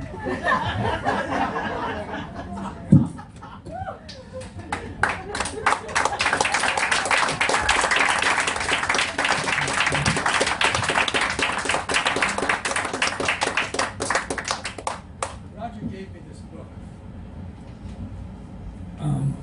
It just reinforced my idea that he just knew where the good stuff was. And I felt that I did. You know, that it's like, we know what the good stuff. This is Robert Service. I don't know if you know his work. And there's nothing in here. These are all poems about fighting in World War I. So there's nothing that really applied directly to Roger, except for this, because it's had the idea and the title of the poem is Going Home. So I thought I'd read this. I'm going home to Blighty. Ain't I glad to have the chance? I'm loaded up with fighting and I've had my fill of France. I'm feeling so excited like I want to sing and dance, for I'm going home to Blighty in the morning. I'm going home to Blighty. Can you wonder as I'm gay? I got a wound I wouldn't sell for half a year pay.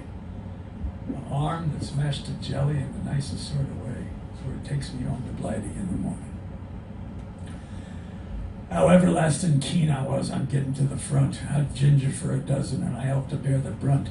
But cheese and crust, I'm crazy now. I've done me little stunt to sniff the air of Blighty in the morning. I've looked upon the wine that's white and on the wine that's red. I've looked on cider flowing till it fairly turned me head. But oh, the finest scuff will be when all is done and said, a pint of Bass in Blighty in the morning. I'm going back to Blighty, which I left to strafe the young. I've fought in bloody battles and I've had a cap of fun. But now me flipper's busted, and I think me duty's done, and I'll kiss me gal in Blighty in the morning. Oh, there be foreign lads to see, and some of 'em be fine, and there be foreign gals to kiss, and scented foreign wine. But there's no land like England, and no other gal like mine. Thank God for dear old Blighty in the morning.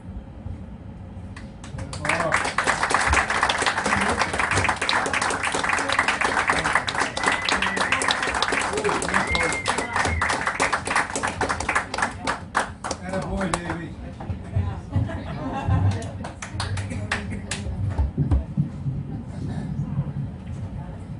I'm going to read a couple, one or two more things. Before I do, a couple things.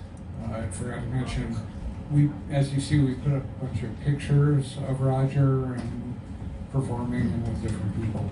And there's another stack of them on the back table because there wasn't room enough to put them all up. But please, after the things end, feel free to grab one and bring it home with you if you want to.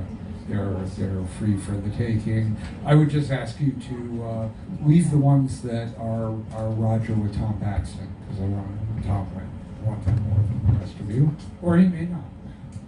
It's up to you.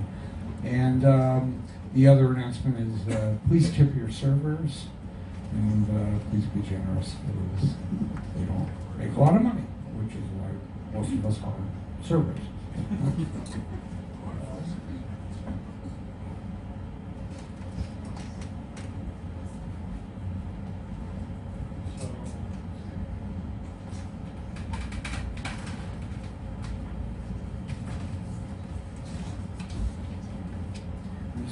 Comparatively short. Roger was a dear friend since the 1970s through the Folk Music Society of Northern New Jersey and, of course, the Folk Project. We used to chat on the phone, keeping each other informed of folk music goings on, but my fondest memories of him were his abilities to know answers to my questions regarding punctuation and spelling. These were the days before personal computers, so every once in a while when I needed that kind of advice, Roger was available to guide me. His kindness is deeply appreciated, and he had a way about him that often showed a unique sense of perspective and humor. I still chuckle when I think of the songs Birdie Gets Off Free and Fifi the Microwave Pup. I can envision Roger playing his banjo and accordion in heaven to an appreciative audience. R.I.P. my friend. And that's from Elaine Silver. Oh, Elaine. Yeah. Tom, you can you next. Ready? Yeah. Beloved by so many, Roger was the best friend of more people than anyone else I've known. He had a gentle, wise, and caring way about him that made him feel like family. He was the master of the witty comment or the humorous story and a wonderful conversationalist. Around 2006, I offered to build a website for Roger. After considering it for a bit, he agreed, and we built his website together. As you can imagine, there was no dearth of wonderful copy and a most amazing and captivating photo collection that provided plenty of material for the website. Roger offered a color palette and guidance on pages and placements. What a wonderful person to build a website for. Running for almost 20 years now, that old site was holding by a thread, and I think Roger was the thread that kept it running. Just a few weeks ago, the website ended up in quarantine, and it was time to finally update it or let it go. I'm not inclined to let it go, just as I am incapable of letting Roger go. Knowing he is free of sparkles, discomfort, and a failing heart is the only consolation. With so many best friends to hold him, may his memory continue as a blessing for all of us. In recent years, Roger made sure to remember the birthdays and anniversaries of so many other folk music luminaries. He kept alive the memories of others, and now is our turn to remember him as well. Oddly, this memorial event by his dear friend Rick Ottaway, again, how did she know that? Seems to have the only one offered so far, and I'm grateful for this assemblage today. Several years ago, Roger commemorated the birthday of the late Pete Seeger by offering a collection of his ragtag columns for Sing Out magazine, written by Roger and illustrated by his friend Ed Currier, a genius of an artist and cartoonist. You can download a copy of the PDF of Roger's ragtags from his website at the same old URL, rogerdeitz.com. Roger's color palette and all the writings and wonderful photos are still presented there with a brand new website foundation. I think Roger would approve of it. As Roger would say, be well. So that's from Sue Deckert. We have two more performers as far as I know. Tom's going to come up, and then Henry Nuremberg, who is one of Roger's friends from the Folk Project, is going to close us out. But Tom and Roger have been friends for many years, did a lot of workshops together at the Philadelphia Folk Festival. And I thought, when I first approached Tom, I thought he was still living on Long Island. I didn't realize he'd moved to Virginia like 20 years ago. And when I talked to his agent and said, you know, it's just the turning point. He's coming from Long Island, right? And the agent said, no, he lives in Virginia now. But they talked to Tom, and Tom was like, try to keep me away. No. So that's a friendship. Yeah. No, I'm going to step on it.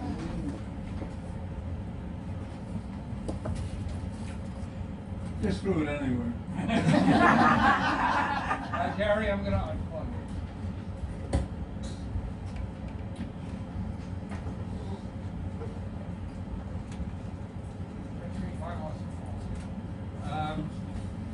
Would you please welcome Mr. Tom Patterson.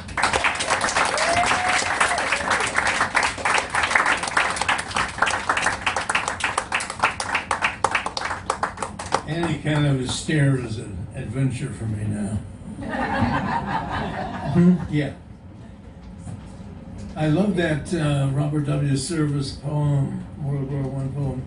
Some of you might not realize that Robert W. Service is also the poet who wrote the cremation of Sam McGee and a whole bunch of Alaskan adventures. Wonderful stuff. I'd like to start with something so old. I still love it. It's a long, dusty road, a hot and heavy load. Folks I meet ain't always kind. Some are bad, some are good. Some have done the best they could. Some have tried easing my trouble in mind. And I can't help but wonder where I'm bound, where I'm bound. Can't help but wonder where I'm bound. I've been wandering through this land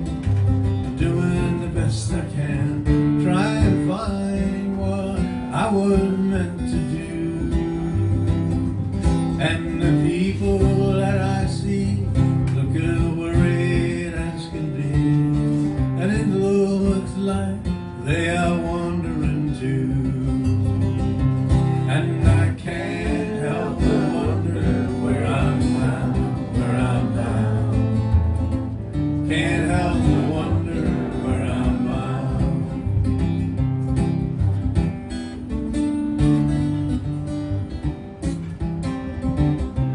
Oh, I had a little gal one time.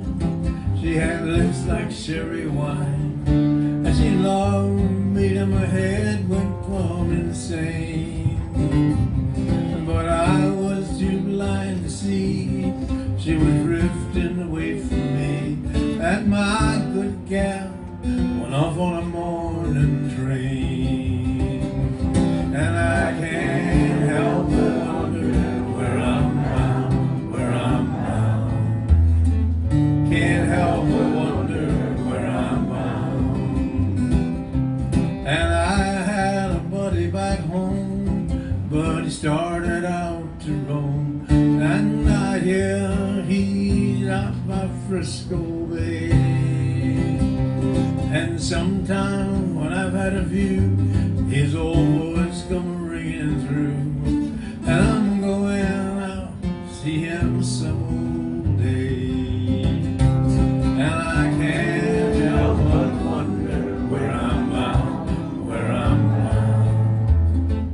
Can't help but wonder where I'm bound. So if you see me passing by, and you sit and you wonder why, you wish that you were a rebel too. Nail your shoes to the kitchen floor, lace them up, bar the door. I thank your stars for the roof that's over you. And I can't help but wonder where I'm bound. Can't help but wonder where I'm bound. Oh, I can't help but wonder where I'm bound. Can't help but wonder where I'm bound.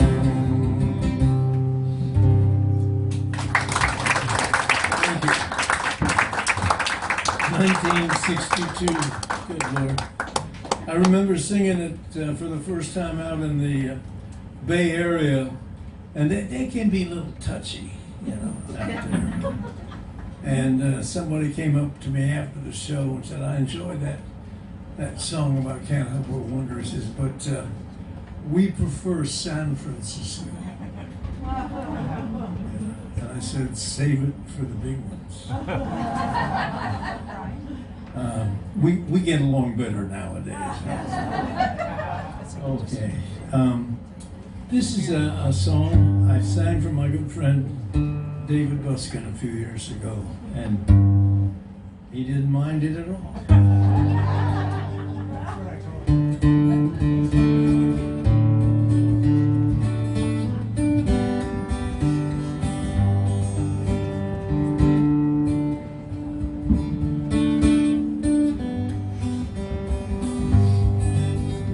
Most of my evenings I spend on my own, listening to Spanish guitars.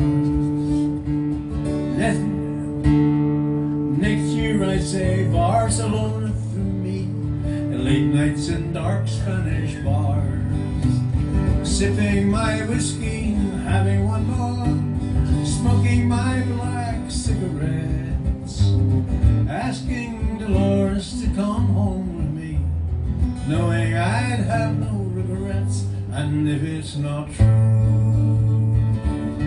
what harm could it do? I know what I know,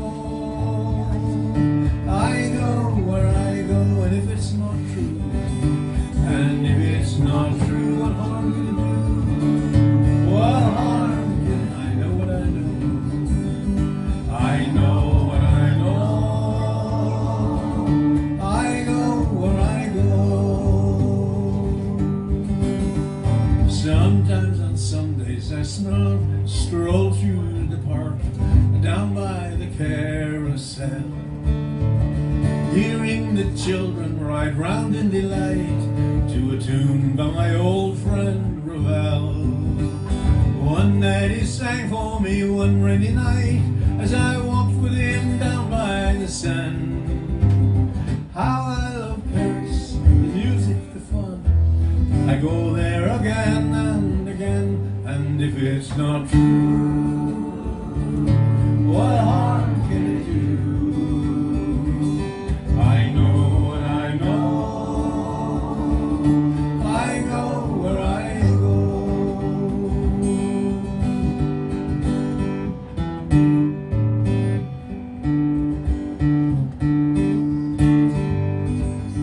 Ah, the impressionists up at the Mets, I visit whenever I can. It's bonjour to Vincent, bravo to Henri, but the one that I love is Cézanne. And over his shoulder I silently watch as the small canvas bursts into flames. We stop at the inn on my way back to town, where the old men drink wine with their games. And if it's not true, what harm can it do? I know what I know, I go where I go. And if it's not true, what harm can it do? I know what I know, I go where I go.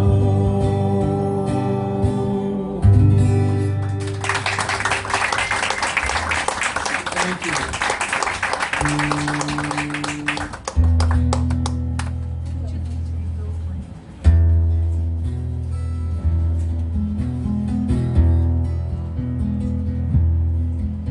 She down in the subway, playing Carter family music on a battered old Gibson guitar, wearing blue jeans, a sweatshirt, worn out leather sandals. She is sweetly singing out to wildwood flowers. I will pine, I will mingle in a voice of spun silver. She sings to the bleak passerby. She's an underground angel with her mind in Kentucky and her heart in the sweet by and by.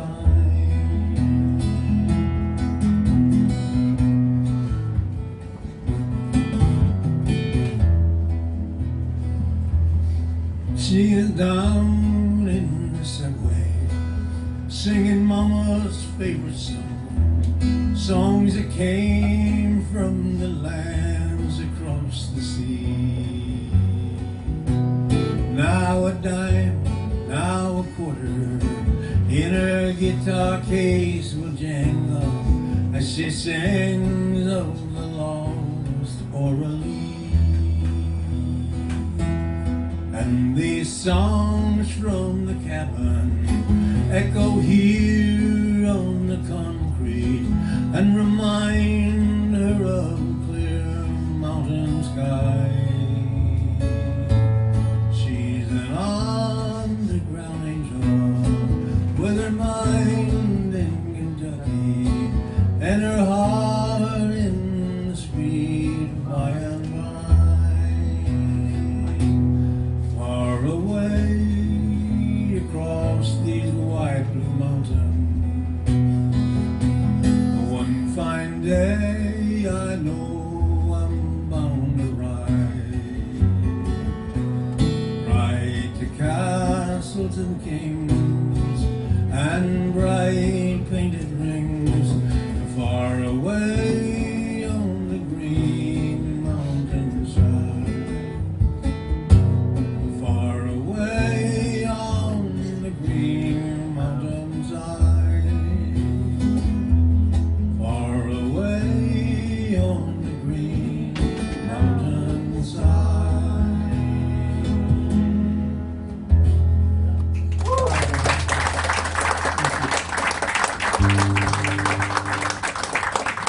Well, I'm all warmed up now, ready for a little of my instrumental wizardry. See how you like this.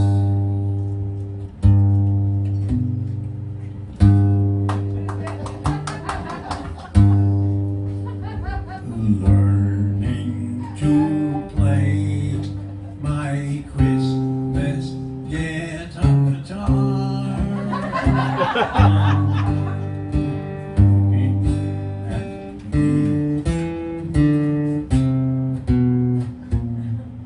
It came in a box with a bright silver star under the Christmas tree. Nobody knows that my fingers are bleeding. I'm smiling so no one can see.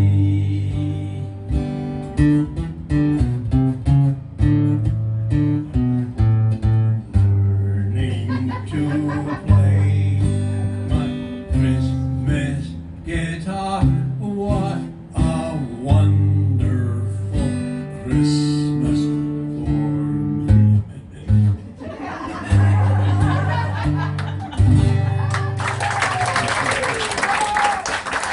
Thank you. Would you believe I wrote that song with Fred Kohler and David Mallet? Did it take 3 people to write that song? I don't think so. Oh my. Well, I was 7 years old when World War II ended, and I still remember mere weeks, 3 or 4 weeks after the Hiroshima and Nagasaki, walking to school with my little friends in Chicago. I think we were entering the 3rd grade, I'm guessing it was. And we were arguing along the way about what had been the biggest technological advance to come out of the war. And we were tied between the atomic bomb and the ballpoint pen. Those of you of my age or near might remember the Verschlingener fountain pens that we used to have that just emptied all over our hands. The ballpoint pen won, actually. Well, that's not to be amusing about it. That war has never left me. I've been obsessed with it ever since. I've read hundreds and hundreds of books trying to get a hold of it. And recently, I've been writing a great many songs with my friend John McCutcheon. And this is a song we wrote one day, not really knowing where it was going, but it let it follow itself. It's a little tale of World War II. I was at my brother Charlie's house, helping like you do. We were knocking down a bedroom wall, making one room out of 2. Charlie had to go to work, leaving me there again. When down among the studs I found a small box made of tin. Inside I found some letters tied up with a silver bow. Each one began, "My darling," and was signed, "I love you, Joe." The paper was GI issue, the penmanship sublime. I felt myself transported to another place or time. The letters start in 43, when he shipped overseas. She got one nearly every day, till they ended in Normandy. "You're with me all the time," he said. "I miss you every night. It's you who gives me courage when I go into the fight. I have to stop for now, though it's just too dark to write. I'll pick it up tomorrow when I've got some better light. I'm writing after breakfast now, we're moving out at 9. I'll write some more this evening, but That was his final line. I thought of all the letters that never made it home, and of those who waited for them, those who lived their lives alone, who gathered all their memories and all they could recall to wrap them with a silver bow and drop them behind the wall. I wonder who this darling was and if she's still alive. I know I hold these letters, which clearly did survive. And somewhere in the soil of France, mid crosses in a row, waiting for their reunion, lies a gentle boy named Joe.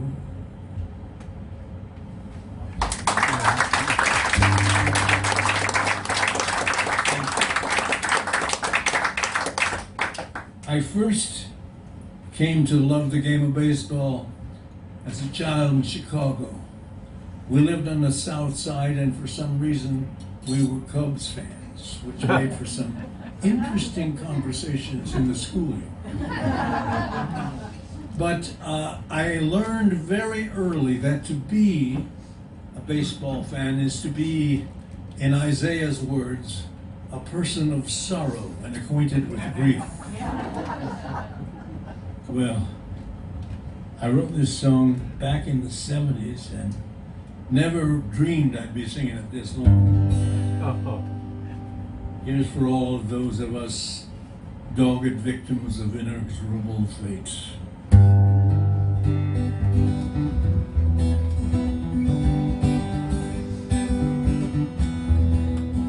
I used to play baseball, used to love to play. People all said I'd be a winner someday. We played on the sandlots and the gravel schoolyards. I once had a tryout with St. Louis Card. The Cardinals said, youngin', whistle like your arm. We believe you can make it. We'll send you down to the farm. You need a little seasoning, play a little double-A. We'll give you a chance to show how much you want to play. And there was my favorite spring. I could do anything, full 6 feet tall and lean. I was just 17. My fastball was nothing but smoke. My curveball snapped and broke. My changeup made them look bad. They couldn't hit a thing I had. I was pitching down at Houston, I was doing really well. I was in the rotation, I was giving them hell. I threw a two-hitter, you ought to heard people shout. Very next morning, Korean War broke out. On the spur of a moment, I didn't have any plan.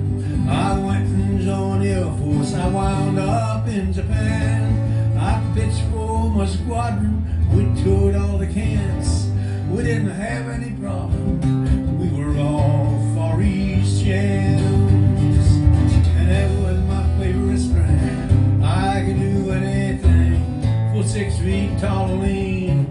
I was 17, my fastball was nothing but smoke. My curveball snapped and broke. My changeup made them look bad. They couldn't do anything I had. I was throwing a no-hitter the day MacArthur got fired. They were going down like 10 pins. I really had them wired. Bottom of the seventh, throwing easy as can be. Something snapped in my shoulder, and that was all she wrote for me. So I finished up my service, moved back down here, married a fine woman, and I found a new career. We had us a young son, and we watched Jimmy grow. And the first time he asked, I taught him everything I know. And this is my favorite spring. He can do anything, full 6 feet tall and lean. He's just 17. His fastball give him the shakes. His curveball change that makes him look bad. People say he takes after his dad.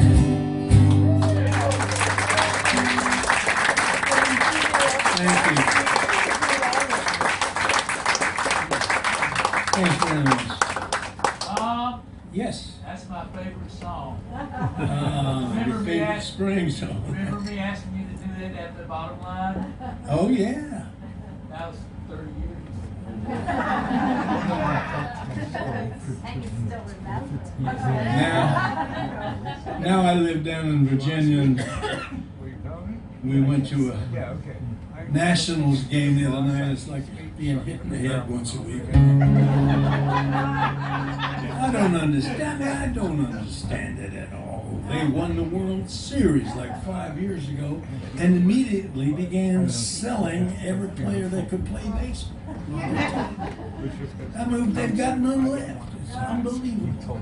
They even tried to get me to come in. I'm lying. Well, Roger boy, you did it for us. You were a friend. We don't have that many friends we can ride the river with. He was one of them. We got into a conversation at the Festival Hotel in Philadelphia maybe 10 years ago. And I never got on the bus to go over to the festival. I never saw the festival that night. I mean, just stayed back at the hotel and talked to Roger. I wrote this song little realizing what I was doing. I find I'm singing it very often these days. Sing it for Roger. Outward bound, I'm on a ship that sails no ocean. Outward bound, it has no crew but me and you, all alone. We just a minute ago, the shore was filled with people that we knew.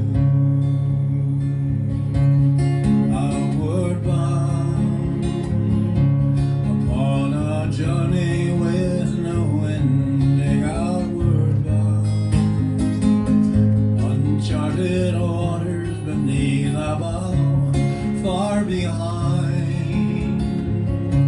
The green familiar shore is fading into time, and time has left us now. So farewell, adieu, so long. May they find whatever they are looking for. Remember when the wine went better than ever again.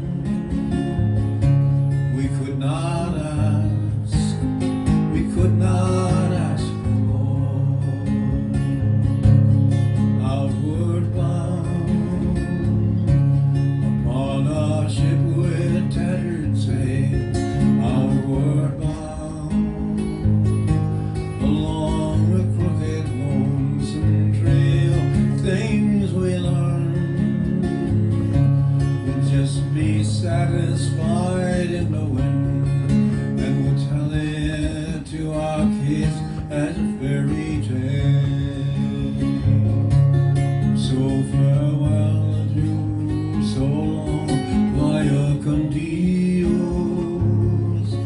May they find whatever they are looking for. Remember when the wine was better than ever again.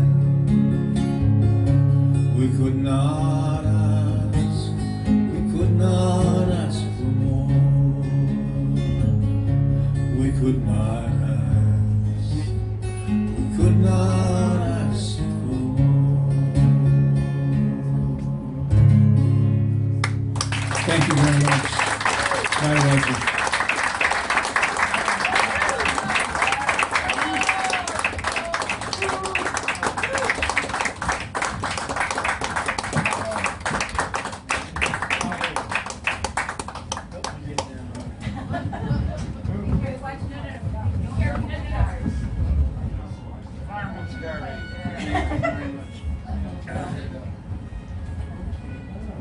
Thank you so much, Tom Paxton.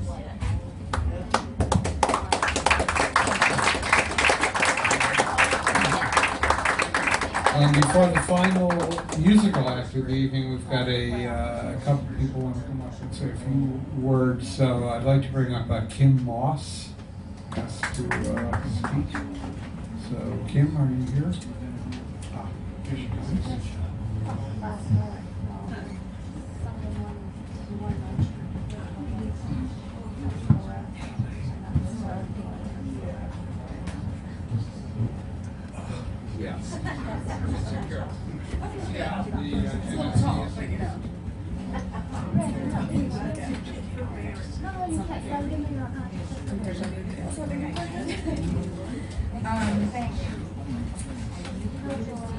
So it's really great to meet everybody tonight, or at least see everybody who loved my uncle as much as we did. This is something that I wrote as a eulogy for him at his funeral, and I just wanted to share it because it was important to us as a family. By the numbers, my uncle lived 60 years of working in the music industry as a nationally known writer and performer, as you all well know. He loved to be considered by many a primary care musician. After medical school didn't work out and the banjo did. Along with meeting his future wife, Valerie, while he was studying medicine or the banjo. He was an amazing songwriter, storyteller, an incredibly smart man who could always find humor in situations, which I heard so many different things tonight about. He was a university professor of biology who eventually had dreams about bullfrogs since they were often in his lap, which I didn't know until I started reading Ragtime magazine as I was looking for extra things to put, because the way I always viewed him was just as my Uncle Roger. He was the recipient of the New Jersey Folk Festival Lifetime Achievement Award. He was married to Valerie for 48 years. He was the middle child with an adored older sister, Sandy, my mother, and a younger brother, Corey. He was the uncle to 2 nieces, Stacy and myself, 3 nephews, Mitchell, David, and Eric, and all of our significant others. He was the great uncle to 11 of all of our combined children. He loved his family like no other. Being a middle child was never easy, but he admired his parents, Sonny and Larry. He always wrote and spoke about them so eloquently over the years and shared pictures and stories that we would never have known otherwise. Roger was about 9 years old at my mom's wedding, just a little guy, but an age difference never meant anything to the two of them. They were very, very close as adults and would meet regularly to have coffee at the local diner, their favorite spot to catch up. That sibling connection was always strong with them. When my mom passed, I know there was a little piece of his heart always with her. Together, they had the ability to always make each other smile. That comfort that they brought to each other was immeasurable to many others. Some of my earliest memories of my Uncle Roger was that scruffy beard and that tall, lanky figure coming into our house so he could just hang out with my parents and all of us kids. Whether he was babysitting or just being around, there was always a room filled with laughter, and sometimes, if we were lucky, some music. I was the flower girl at Valerie and Roger's wedding. My parents were kind enough to host that wedding in their backyard. There wasn't a thing that my mom wouldn't do for her little brother. As the saying goes in our family, if one is good, then 2 is better. My mom and my Uncle Roger, now you are both together, and you can smile on the amazing family that you created. Rest in peace, know that you are adored and loved by all of us, but also all of you. Thank you.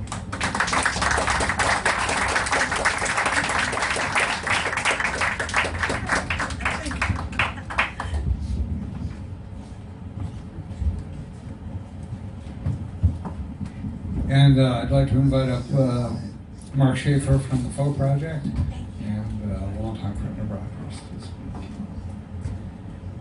I didn't want to get up here, but Roger made me do it. So we're FMS Friends, Folk Music Society, from 4 or more decades back, Folk Project Friends. And as old guys, we'd meet at the Pancake House on Route 10 in Whippany, New Jersey, and generally complain. We laughed a lot more in the first 2 phases. But one of the special things Roger did at the very end, when COVID hit, we all were in lockdown, and we got together, and he put ragtags, every ragtag ever written, in an email that we sent out to the Folk Project. Well over 1,000 people were reading Roger twice a week at the beginning of the lockdowns. And it was a very special thing that we did. Roger was a very loyal guy, and every time, and he was also an obsessive guy. I don't say that negatively because I love him for it, but every time the topic of ragtag came up, he would say that I'd have to give credit to the illustrator, Ed Corrier. This was, I mean, we might have had 20 discussions, and every time he said that.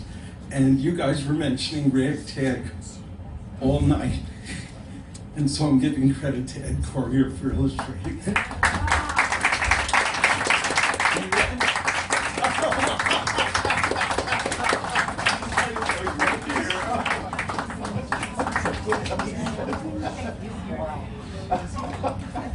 It's in my head all night every time ragtag.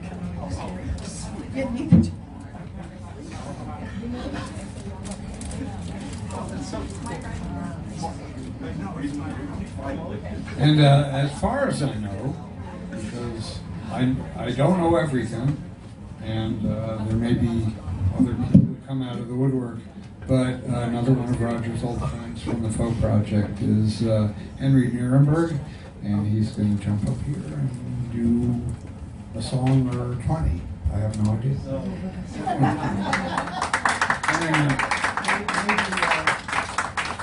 Maybe take away the 0.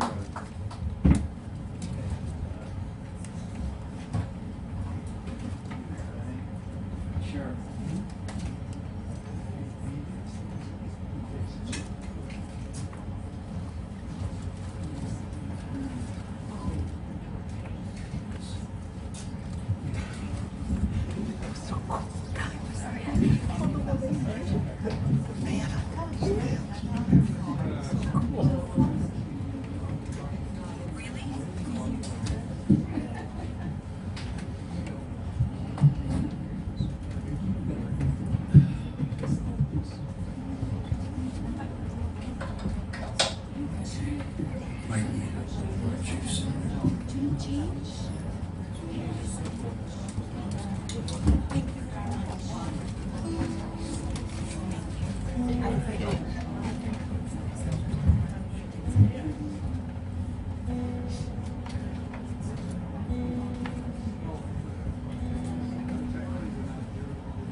We tune because we care.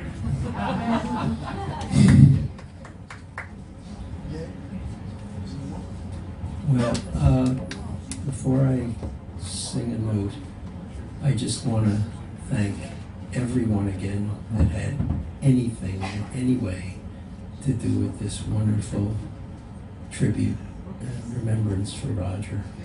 So just know that it's much appreciated by everyone. Okay.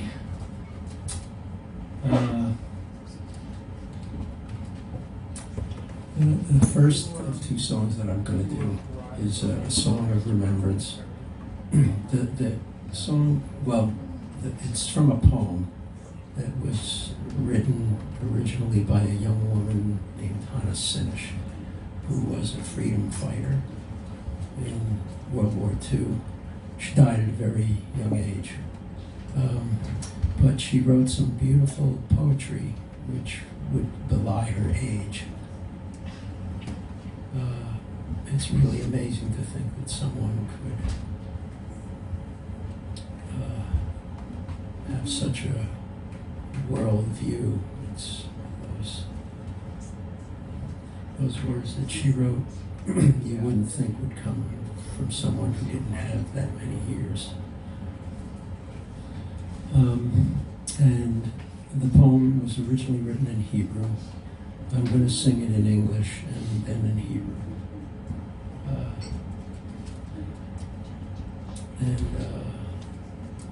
And it's called Yesh Kochavim, or There Are Stars.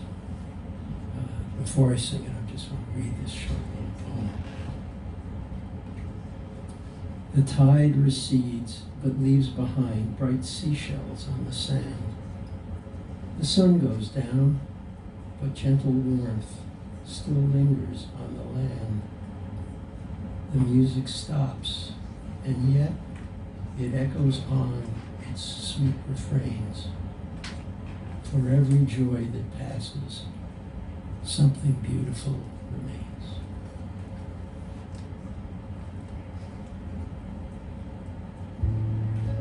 Can you hear the guitar okay? Is it coming?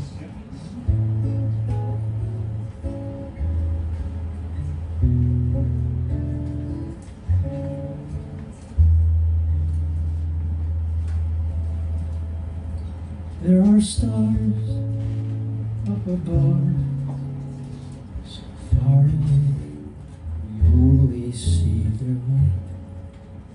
Often, the star itself is gone.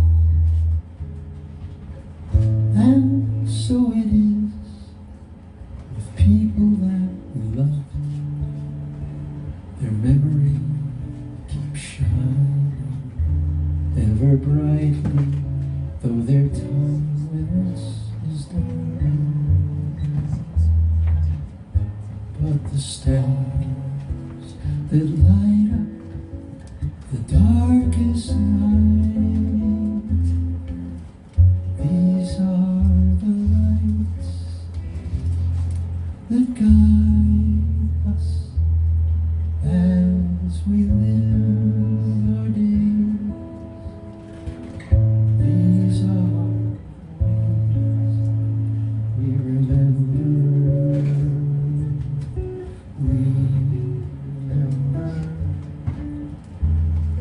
as we live our days.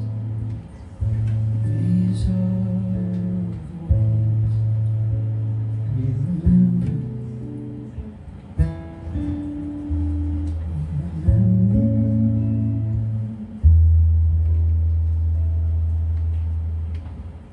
יש כוכבים שאורם מגיע ארצה רק כאשר הם עצמם עבדו ואינם. יש אנשים שזה זכרם מעיד כאשר הם עצמם אינם. או בתוכנו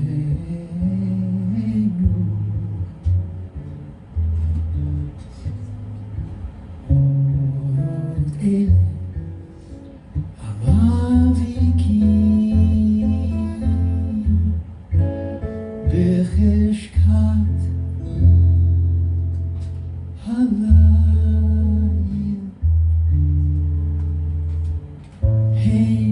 הם שרים לאדם את הדרך, את הדרך. הם שמרים לאדם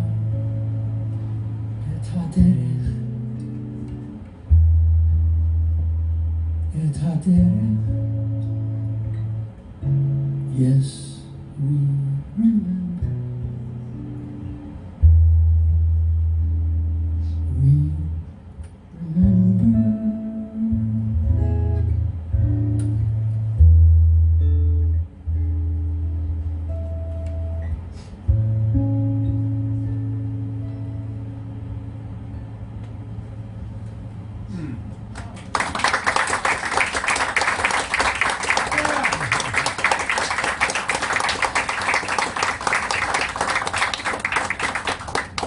Okay. I'll tell you a brief little story. The story is luckily, mercifully short, just as the moment was. At a folk project concert where Roger was the main act, he comes to me maybe 5 or 10 minutes before he's due to go on, and he has an accordion. He's wearing one and he has another one. And he says, I want you to have an accordion battle with me, but I'm going to win. Luckily, he disposed of me rather quickly. It was fantastic.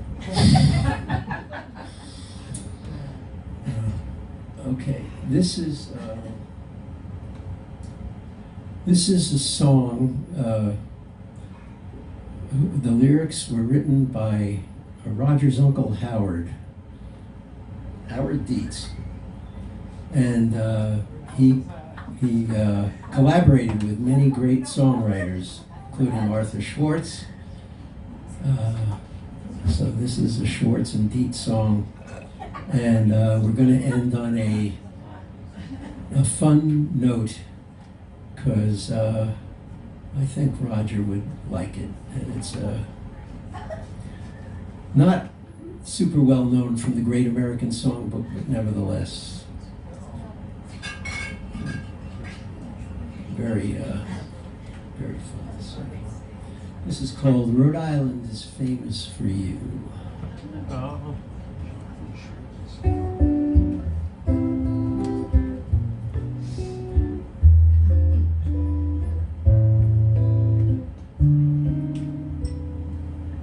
Every state in the USA has something it can boast of, a product that the state produces the most of. Rhode Island is little, but oh my, it has a product anyone would buy. Copper comes from Arizona, peaches come from Georgia, and lobsters come from Maine. The wheat fields are the sweet fields of Nebraska, and Kansas gets bonanzas from the grain. Old whiskey comes from old Kentucky, gee, ain't the country lucky? New Jersey gives us glue. And you come from Rhode Island, and little old Rhode Island is famous for you. Cotton comes from Louisiana, gophers from Montana, and spuds from Idaho. They plow land in the cowland of Missouri, where most beef meant for roast beef seems to grow. Grand Canyons come from Colorado, gold comes from Nevada, divorces also do. And you come from Rhode Island, and little old Rhode Island is famous for you. come from Pennsylvania, vests from West Virginia, and tents from Tennessee. Right, good. They know mink where they grow mink in Wyoming, and a camp chair in New Hampshire, that's for me. And minnows come from Minnesota, coats come from Dakota, but why should you be blue? 'Cause you come from Rhode Island. We'll sing about Rhode Island. We'll dance it, you enhance it, more than Providence, Newport, or Narragansett. Rhode Island's famous for you.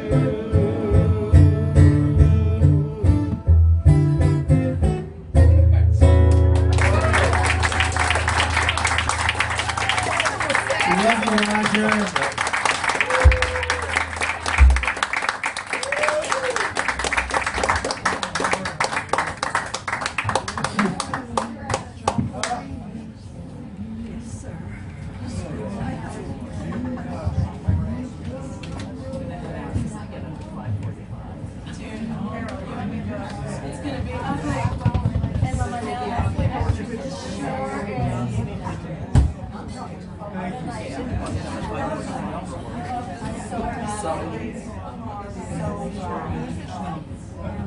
Okay, we're kind of coming around the clubhouse during the year. People have given me, thank you. Please have a hand for Henry Nuremberg.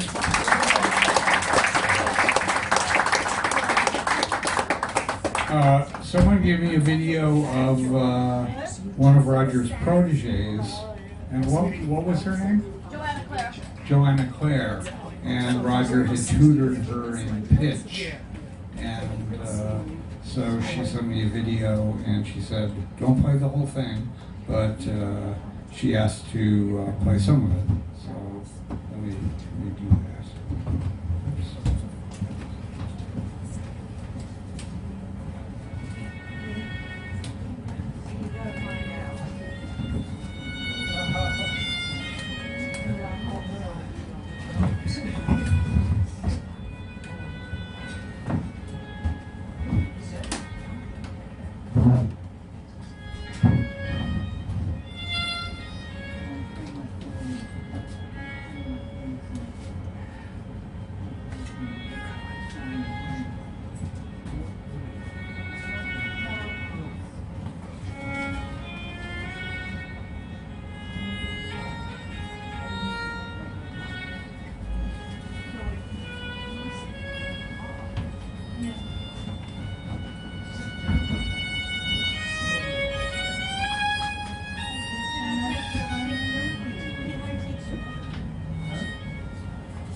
We'll do a graceful fade out here.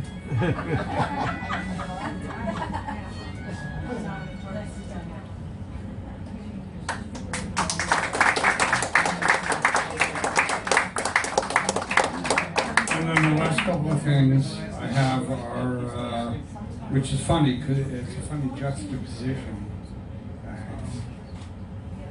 And because the previous comment, which is between me and my wife, is, what's all this I hear about violins on television? But Roger's friend Terry sent me a couple of clips of Roger himself.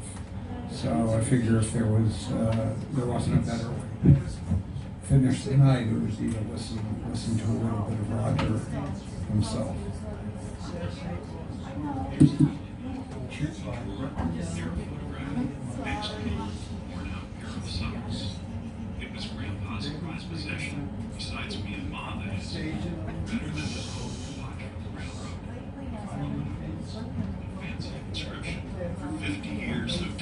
service, better than his old Chevrolet with the bad fuel pump and the polished fenders and the gear shift lever on the column, better than his black and white TV set that he really watched, partly because it didn't always work, partly because he didn't like television, partly because they took off I Love Lucy.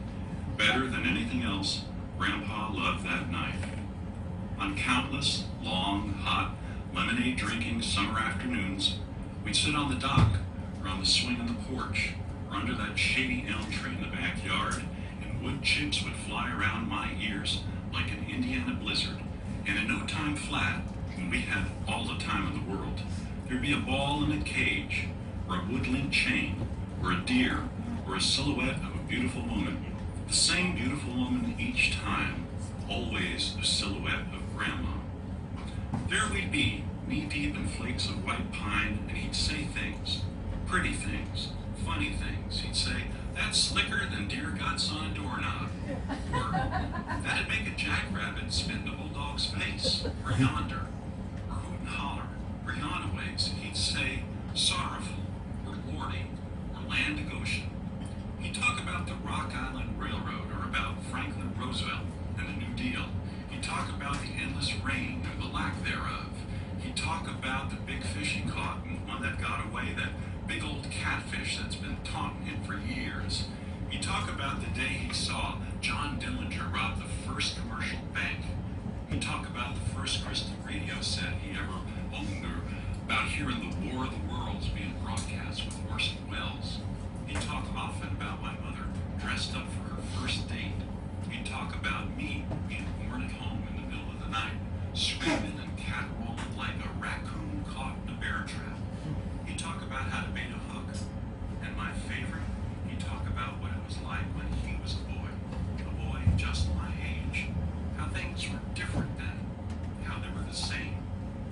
The blade was well oiled with sewing machine oil. Grandpa kept the sharpening stone in his overalls, in his left front pocket, right next to his pouch of Red Man chewing tobacco. As we talked, he'd take out the stone, hone the gleaming blade, sharpen it on the wet rock, stroke it so many times that it was a wonder there was any blade left at the end of the day to make a few final cuts, to fold back into the handle, to put to rest with a click and a snap. Hone and spit, spit and hone, always in the same direction, always downwind. I learned to stroke the knife across the sharpening stone in one direction only, again, again, again. It took me a good long while to learn how.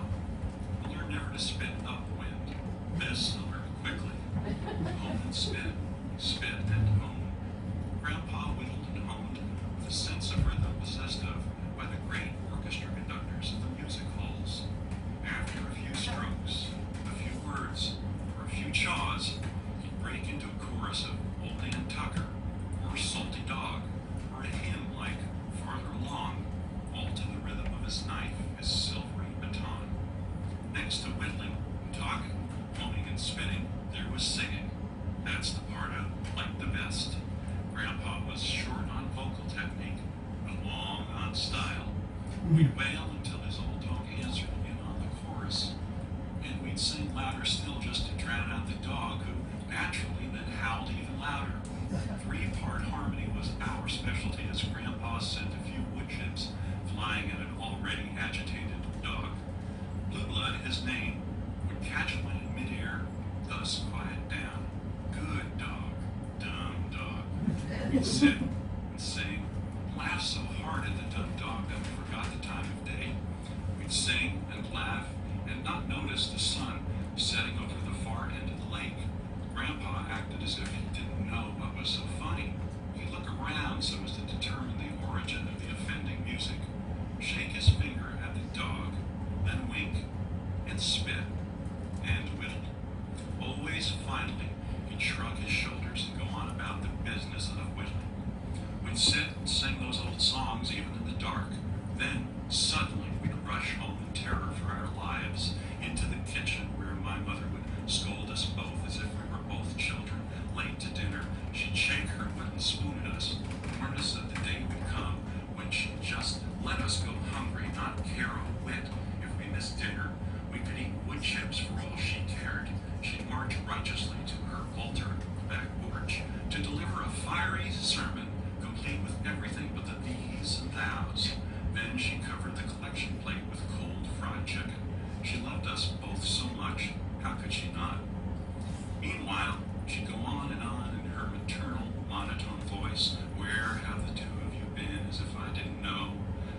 don't see how you two able-bodied men manage to amuse yourselves all day long doing nothing at all. Fishing, did you catch many? Did you sell them? Carving, did you carve me a new washing machine?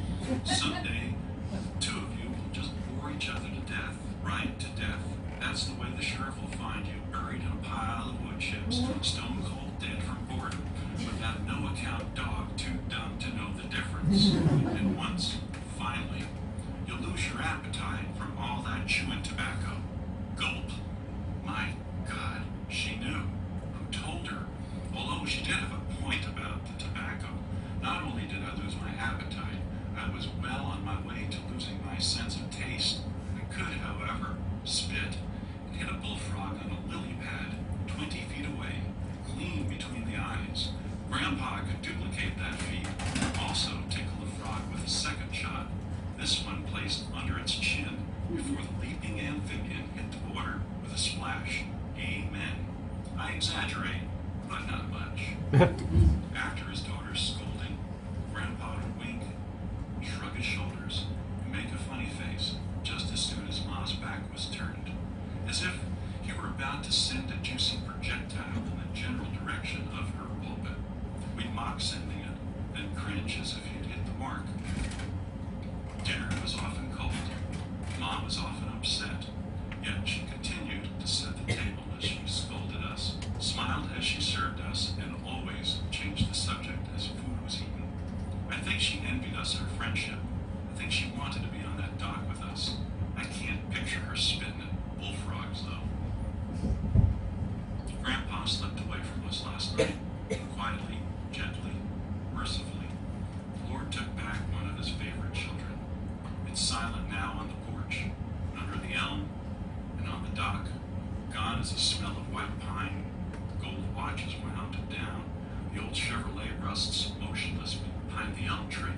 The black and white television stands as a monument to I Love Lucy. Grandpa's room isn't his room anymore. Is there something wrong with me wanting that pocket knife, with remembering yesterday, with trying to bring an old man back to life, singing Old Dan Tucker because I can't fall asleep, crying, although the memories I have from before he took sick are all good ones? Is there something bad about trying to hold on to yesterday? Is there something worse about letting go? About switching on an old television set in a quiet room, kicking the tires of an old car, thinking about installing a new fuel pump, adopting a dumb dog, expertly baiting a hook, sitting alone for a few silent hours on a dock, waiting for a wily old fish Grandpa named 9 Lives, a fish who never was very accommodating. I don't know. I only know that somewhere there's a whittling knife in a drawer near a photograph next to an old, worn-out pair of socks. It was Grandpa's prized possession, besides me and Ma, that is. I wonder if he'd mind me having it. I wonder if he wouldn't mind it at all.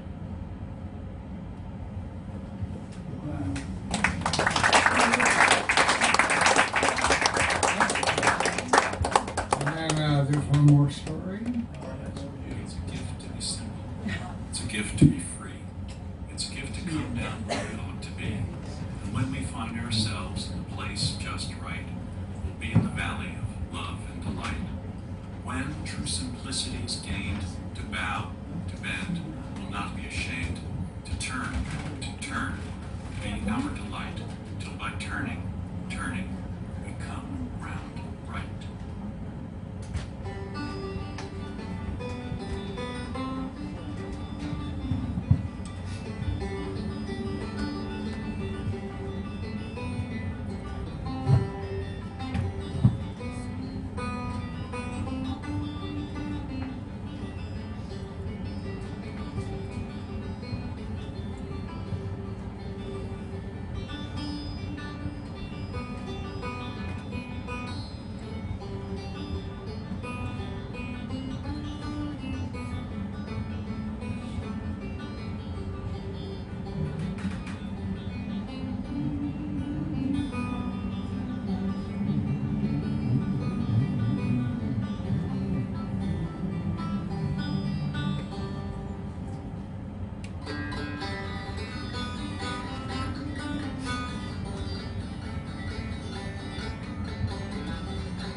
Thank you all so much. Unless anybody else has anything to say, I just want to thank everybody for helping me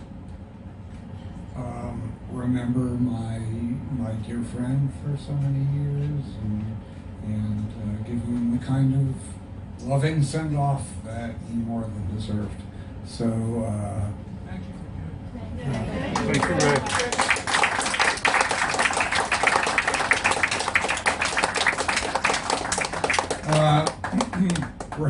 We're about half an hour away from official closing time, so feel free to mingle and talk and do whatever.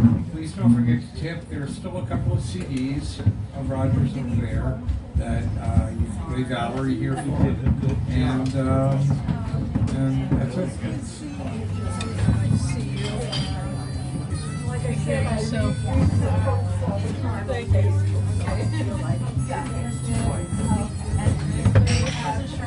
I gotta get dive back into the focus team, then I'll get there. My brother and I have 5 but my brother's son ran and